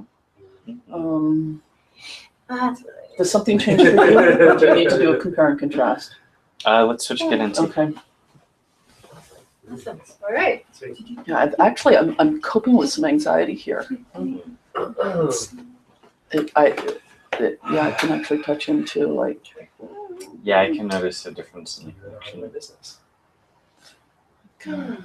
I feel like I'm coding threat, not you at all, but like I want to go. Jumpiness in the third chakra. Say, Seed of pay attention. self.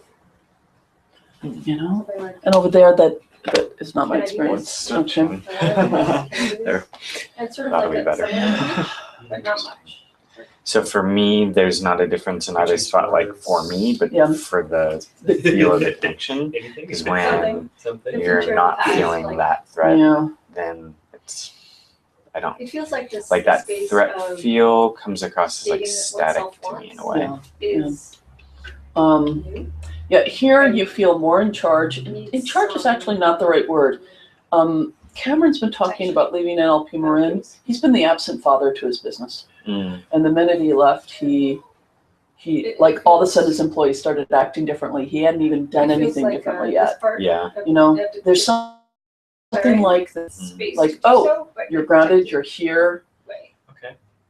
cool. There's a drawer of Dad's here, it's or like Hmm. 8 leaves like this. that probably That makes resonates in your sense. system a little bit. Dad's here. Yeah, totally. Makes this budding. So that's what So over it feels here it this feels is like this bud that we're two needs to kids grow, but who- you must protect it's it. You. Yeah. no one's in That charge. sounds good. Mm. And here I just like the one who's supposed to be in this role is here. Protected Mhm.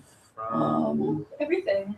Cool. Like don't Yeah. let people too close when you don't feel safe. So at the Let beginning, safe people what see was it, talked and about was like inviting in people fact, in. invite in the reason why. And I'm feeling like it's like Yeah, it's something. Yeah. like I'm you need to stymied do on about it. inviting people I can in do more. because I don't know who they are yet in terms of the niching thing. Mm-hmm. Secret. But so like kind of if I had a question, it would be something around like, welcoming of it. That's really helpful. I is it think actually too soon to be inviting people makes me in? think of How does inviting ways that I people want in to feel to extend you in this my, moment? Yeah.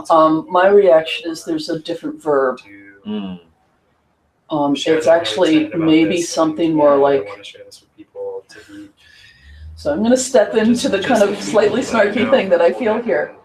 Dude, take them by the arm, give them a That's seat, exactly- yeah. fluff their pillow, It also feels like be perfectly certain what a nice couch it is you're about to sit on. screw this inviting business. It's almost, it feels too weak. Describe and so doing. So it's, you're wondering if it's too strong. I'm actually feeling like there's something too weak about it. And from Leslie would go, and Think about I can understand it not being ready for that yet, but for here, it feels like the goal isn't inviting. It's making a place that's so compelling, they charge the doors. Same, like if there's any undue influence you don't want, even if you're related to them or not, Yeah. Wow. right? Doesn't matter. That sound like inviting feels very comfortable for me.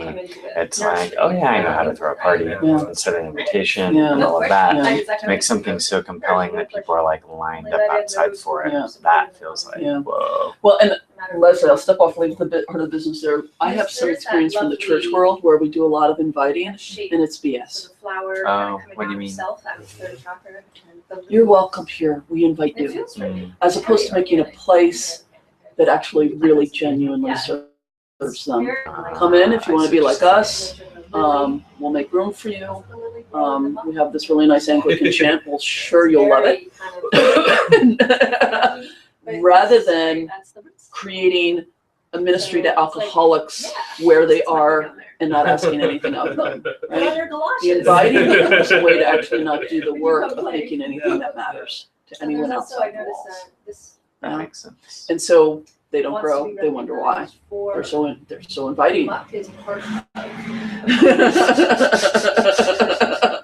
So that's actually from here. It's like I'm feeling the Father is here, and that feeling when a facilitator says, Yeah. "We'll push the child a little bit with that authority." I'm actually like, that's the thing. Mm. And like I'm ahead of you. I can feel it in you. And it may be in process for you. But I can, from this place, when I'm in that place, I can't feel it. From this place, I do. And the thing you feel from this place is Grounded, present, solid here. mm, If I gave you a little push or someone else gave you a little push, you wouldn't fall over. right. Didn't really do anything while I was Okay. Yeah. Cool. Yeah. Thank you. Excellent. Okay. So, All right. Yeah. He comes back and like a couple weeks later, he's like talking to his boss and basically Hmm. telling her exactly how he's actually feeling. This feels like He's got some momentum to shift. relaxing back into a like, big people comfy just started, place. like, you know, Showing up. it's time for him Feels to very leave. He's had like comfortable. 5 potential interviews. And like 2 or 3 job offers. Don't get me wrong, not that I'm not ready to work, but it feels very restful. Yeah. Get yourself licensed and Um, put you to work next week. I mean, You it know, feels like, So it's super clear. like he's right now. He's like, all right, so the still the image I figuring out, have is like getting his to get like licensed in a California. big That's the down poofiness, like And it, and in relation to the piece of. and from there, like And making decisions and coming through all the muddle and the muck. He's like supportive, yeah. I'm way harder on me than he is on me. God, isn't this so yummy? Isn't I'm this such a personally freaking yummy out about- place or have been freaking out from which to do whatever it is that Yeah. we're up to? about, That's how it feels. And your experience of me is what, luck, if you know, anything? basically, Yeah. like what's Mm. happening right now. And the feeling has been that, and also this feeling I know that there's something Gratitude. important happening here. Interesting. Even though like I'm Is sitting that, at home, like, it's like, feeling kind of awful, like this way, like this feel like yummy I can't do feeling anything else feels or like anything. your yummy feeling or and your because yumminess I'm or doing like it this, I don't think I would get to have this it experience changes if it kind of weren't for you. pieces. Yeah. That makes sense. It's interesting because as soon as I stepped into the role of Leslie, I was like, let's climb a tree. Let's, I got really like 5-year-old energy to like, like you do when you're really doing something athletic or something, which is not a way I've been feeling much lately and I've been missing. And as you talked, I noticed the contrast Sure. of your metaphor and my metaphor. And what I thought is, oh, this is awesome. You get to be in the fluffy comfy and I'll vacuum around. Yeah. Need some tea. And that's one, we don't always like want to do that with a friend, but every once in a while it's like, I'm going to take care of you. Is that actually felt good? Like not like a, oh fuck, I gotta with you again? Well, that's You what know, we got, right? And that feels good. Like I've got energy for that to make a good space for you.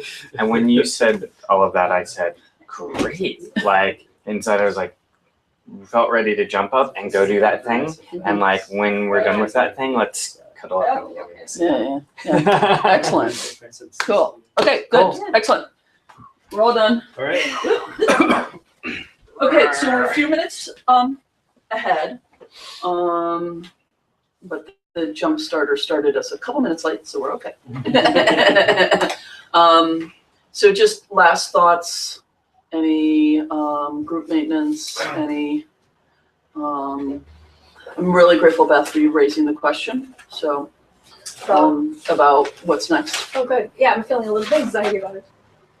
Well, and for me, whatever ends up happening, I'm personally really grateful that, the things we don't notice, I remember I was leaving St. Mark's in Toledo. I'd been there 2 years, ended up in a really conflicted relationship with my boss. So when I left, I was like ready to go. And on my last day, I'm giving out communion at the railing and people are crying. And I'm like, I missed this. I missed that I was loved and will be missed.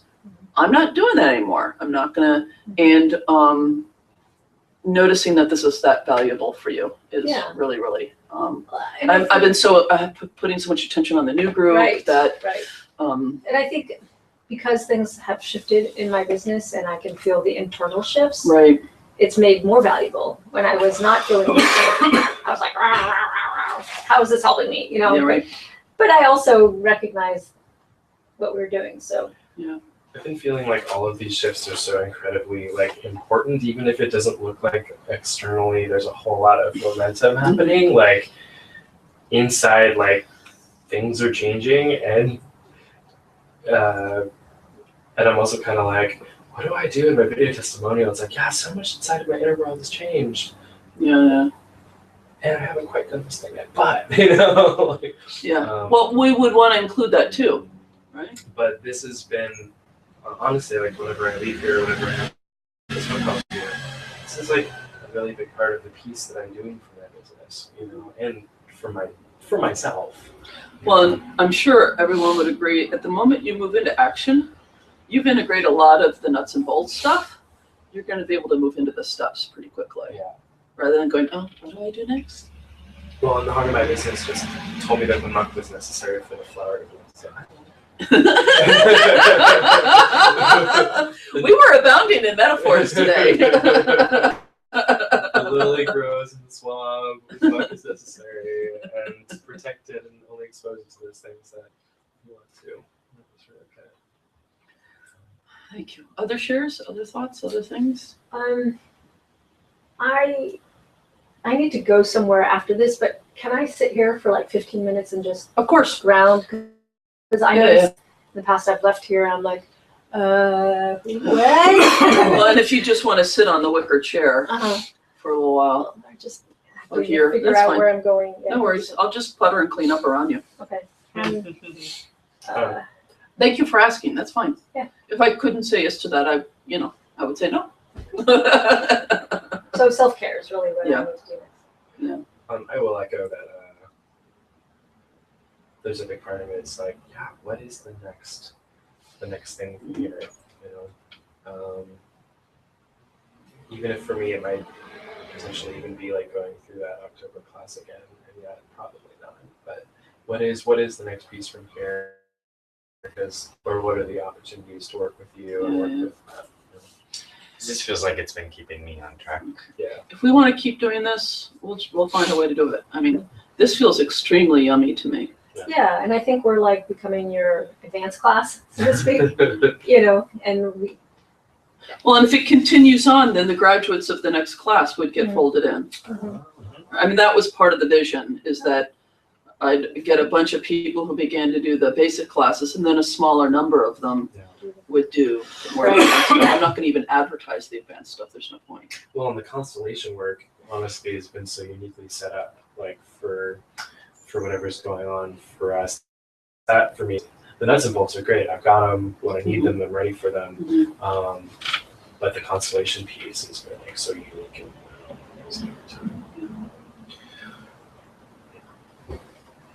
NLP-ish, constellation-ish. Yeah. Yeah. Anything else you want to throw in, Josh? No. Any major aha or learning today? Oh, I didn't share with the rest of the group the heart of my business piece.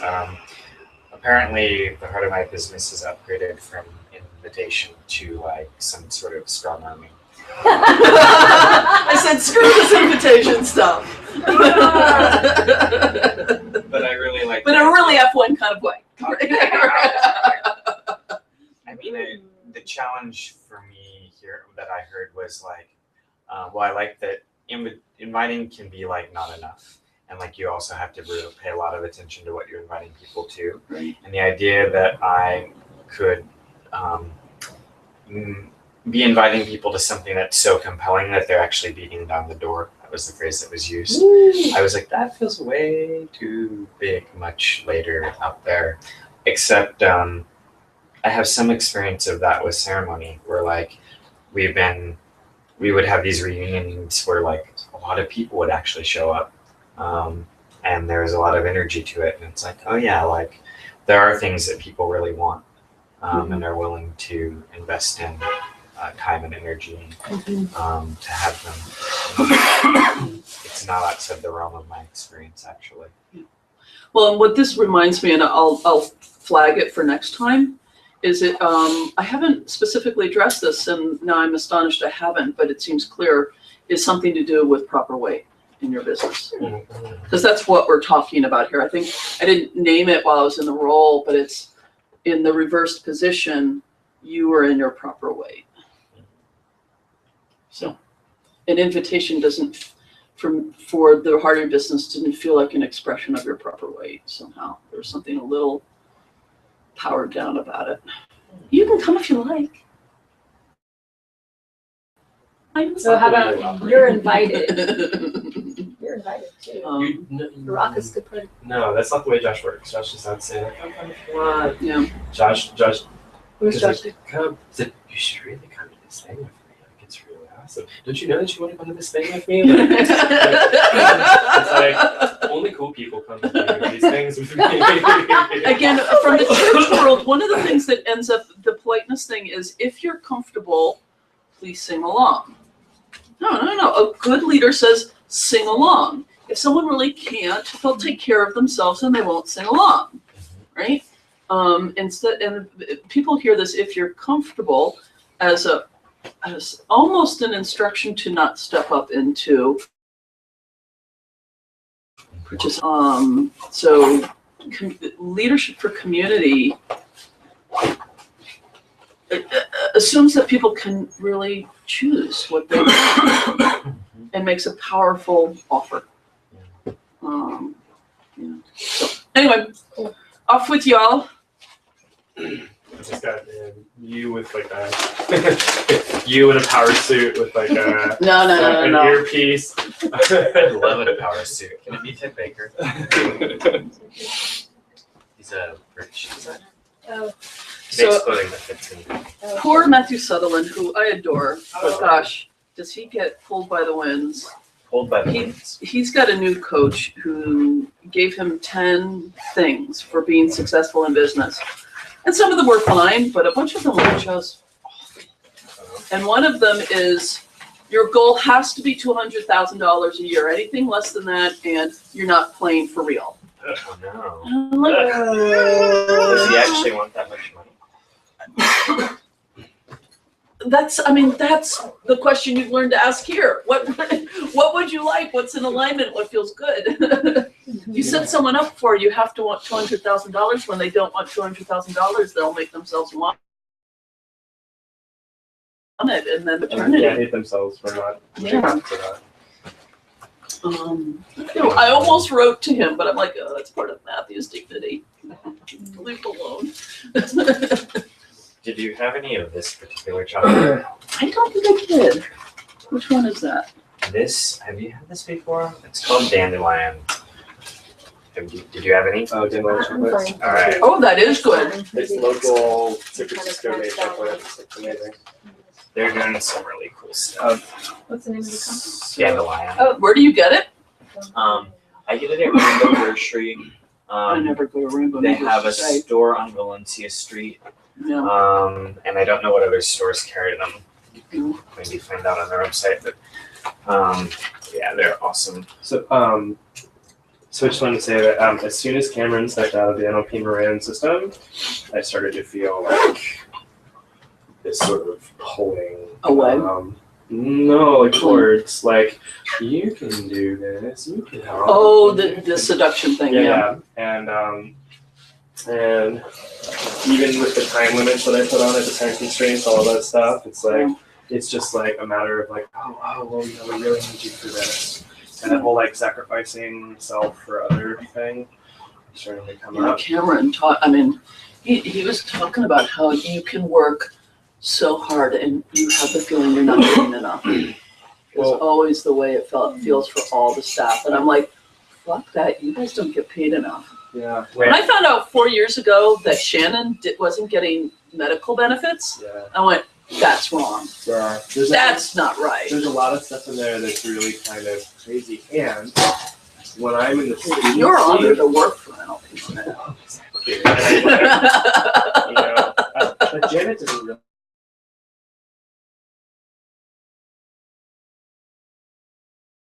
hold back. This is where I'm at, and this is how I'm feeling, Yeah. and I'm not doing it. She's like, okay, I kind of got that. Well, and I don't think any one individual holds that. It's a systemic thing. She may be far enough removed from And it it's at this very point, but- hard to, I mean, you can yourself try and do something counter to the system, Yeah. but you don't end up winning, not really. I mean, God, I mean, all the people who've tried to save NLP Marin. I'm starting to feel like I may actually be able to get some kind of resolution or healing from work in some capacity by exploring an independent contractor relationship with Cameron. Because it feels like it could actually be a generative experience. Like when we sit down and talk with each other and work, like I'm curious to explore it. Yeah. In addition I'm gonna to go on energy. Yeah. other things. I want to go do this one thing at 6 o'clock. with And friends, it could not work, but it could be something that could be helpful. Yeah, well, you now have a Go K home for and- seduction, Yeah. which is what I'm working on with this conference, right? Yeah. So, you know, you can ask whether the invitation from Cameron feels like calling or feels like, you know, Yeah. someone else going, Peter, you're special, Yeah. which is what happens at NLP Marin. What will probably happen is Cameron will pay me to do things and we'll end up spending too much time talking to each other. That's a problem working for your friends. So, I'm not really sure Chewing the fat. Yeah. Well, one of the things I'm talking about with Cameron, and this is just playing around, but to find some way to connect the NLP Marin diaspora, the people who have needed to walk away, but who are really, really creative and really sort of see if they, He talks about because they're out there. talks about the tribe. That Yeah. like come into the tribe and you've got that for 2 years and then it's gone. Well, and that's like schools. I mean, schools, that's when you're a teacher, one of the things that is hard for teaching is you have to say goodbye to a whole class but when every you've year. got like TAs who've been TAing forever who disappear and like, you know, who might have been part of that. I mean, it's Yeah. also. Yeah. So we'll see what happens. Yeah. And the other thing, just to say that Cameron brought up that I'm paying attention to is instead of trying to make things happen, Mhm. respond to the universe's offers, the things that are naturally emerging. Yes. And obviously not saying yes to all of them, because some of them could be quote unquote seductions. But, you know, being responsive rather than trying to build a house from scratch by yourself with a nail and a hammer. Yeah. Which is a great deal of work. Yeah. Okay. Bye, guys. Bye. Bye-bye. I'll talk to you soon. Yeah, we have an appointment. We have an Wednesday. appointment. Yep, I've got it on my calendar. Bye. See you later, sweetie. Yep, take care. You guys make some appointments. And I think that you gave us more than we needed, so I'll give this back to you. And really, you can just sit as long as you want.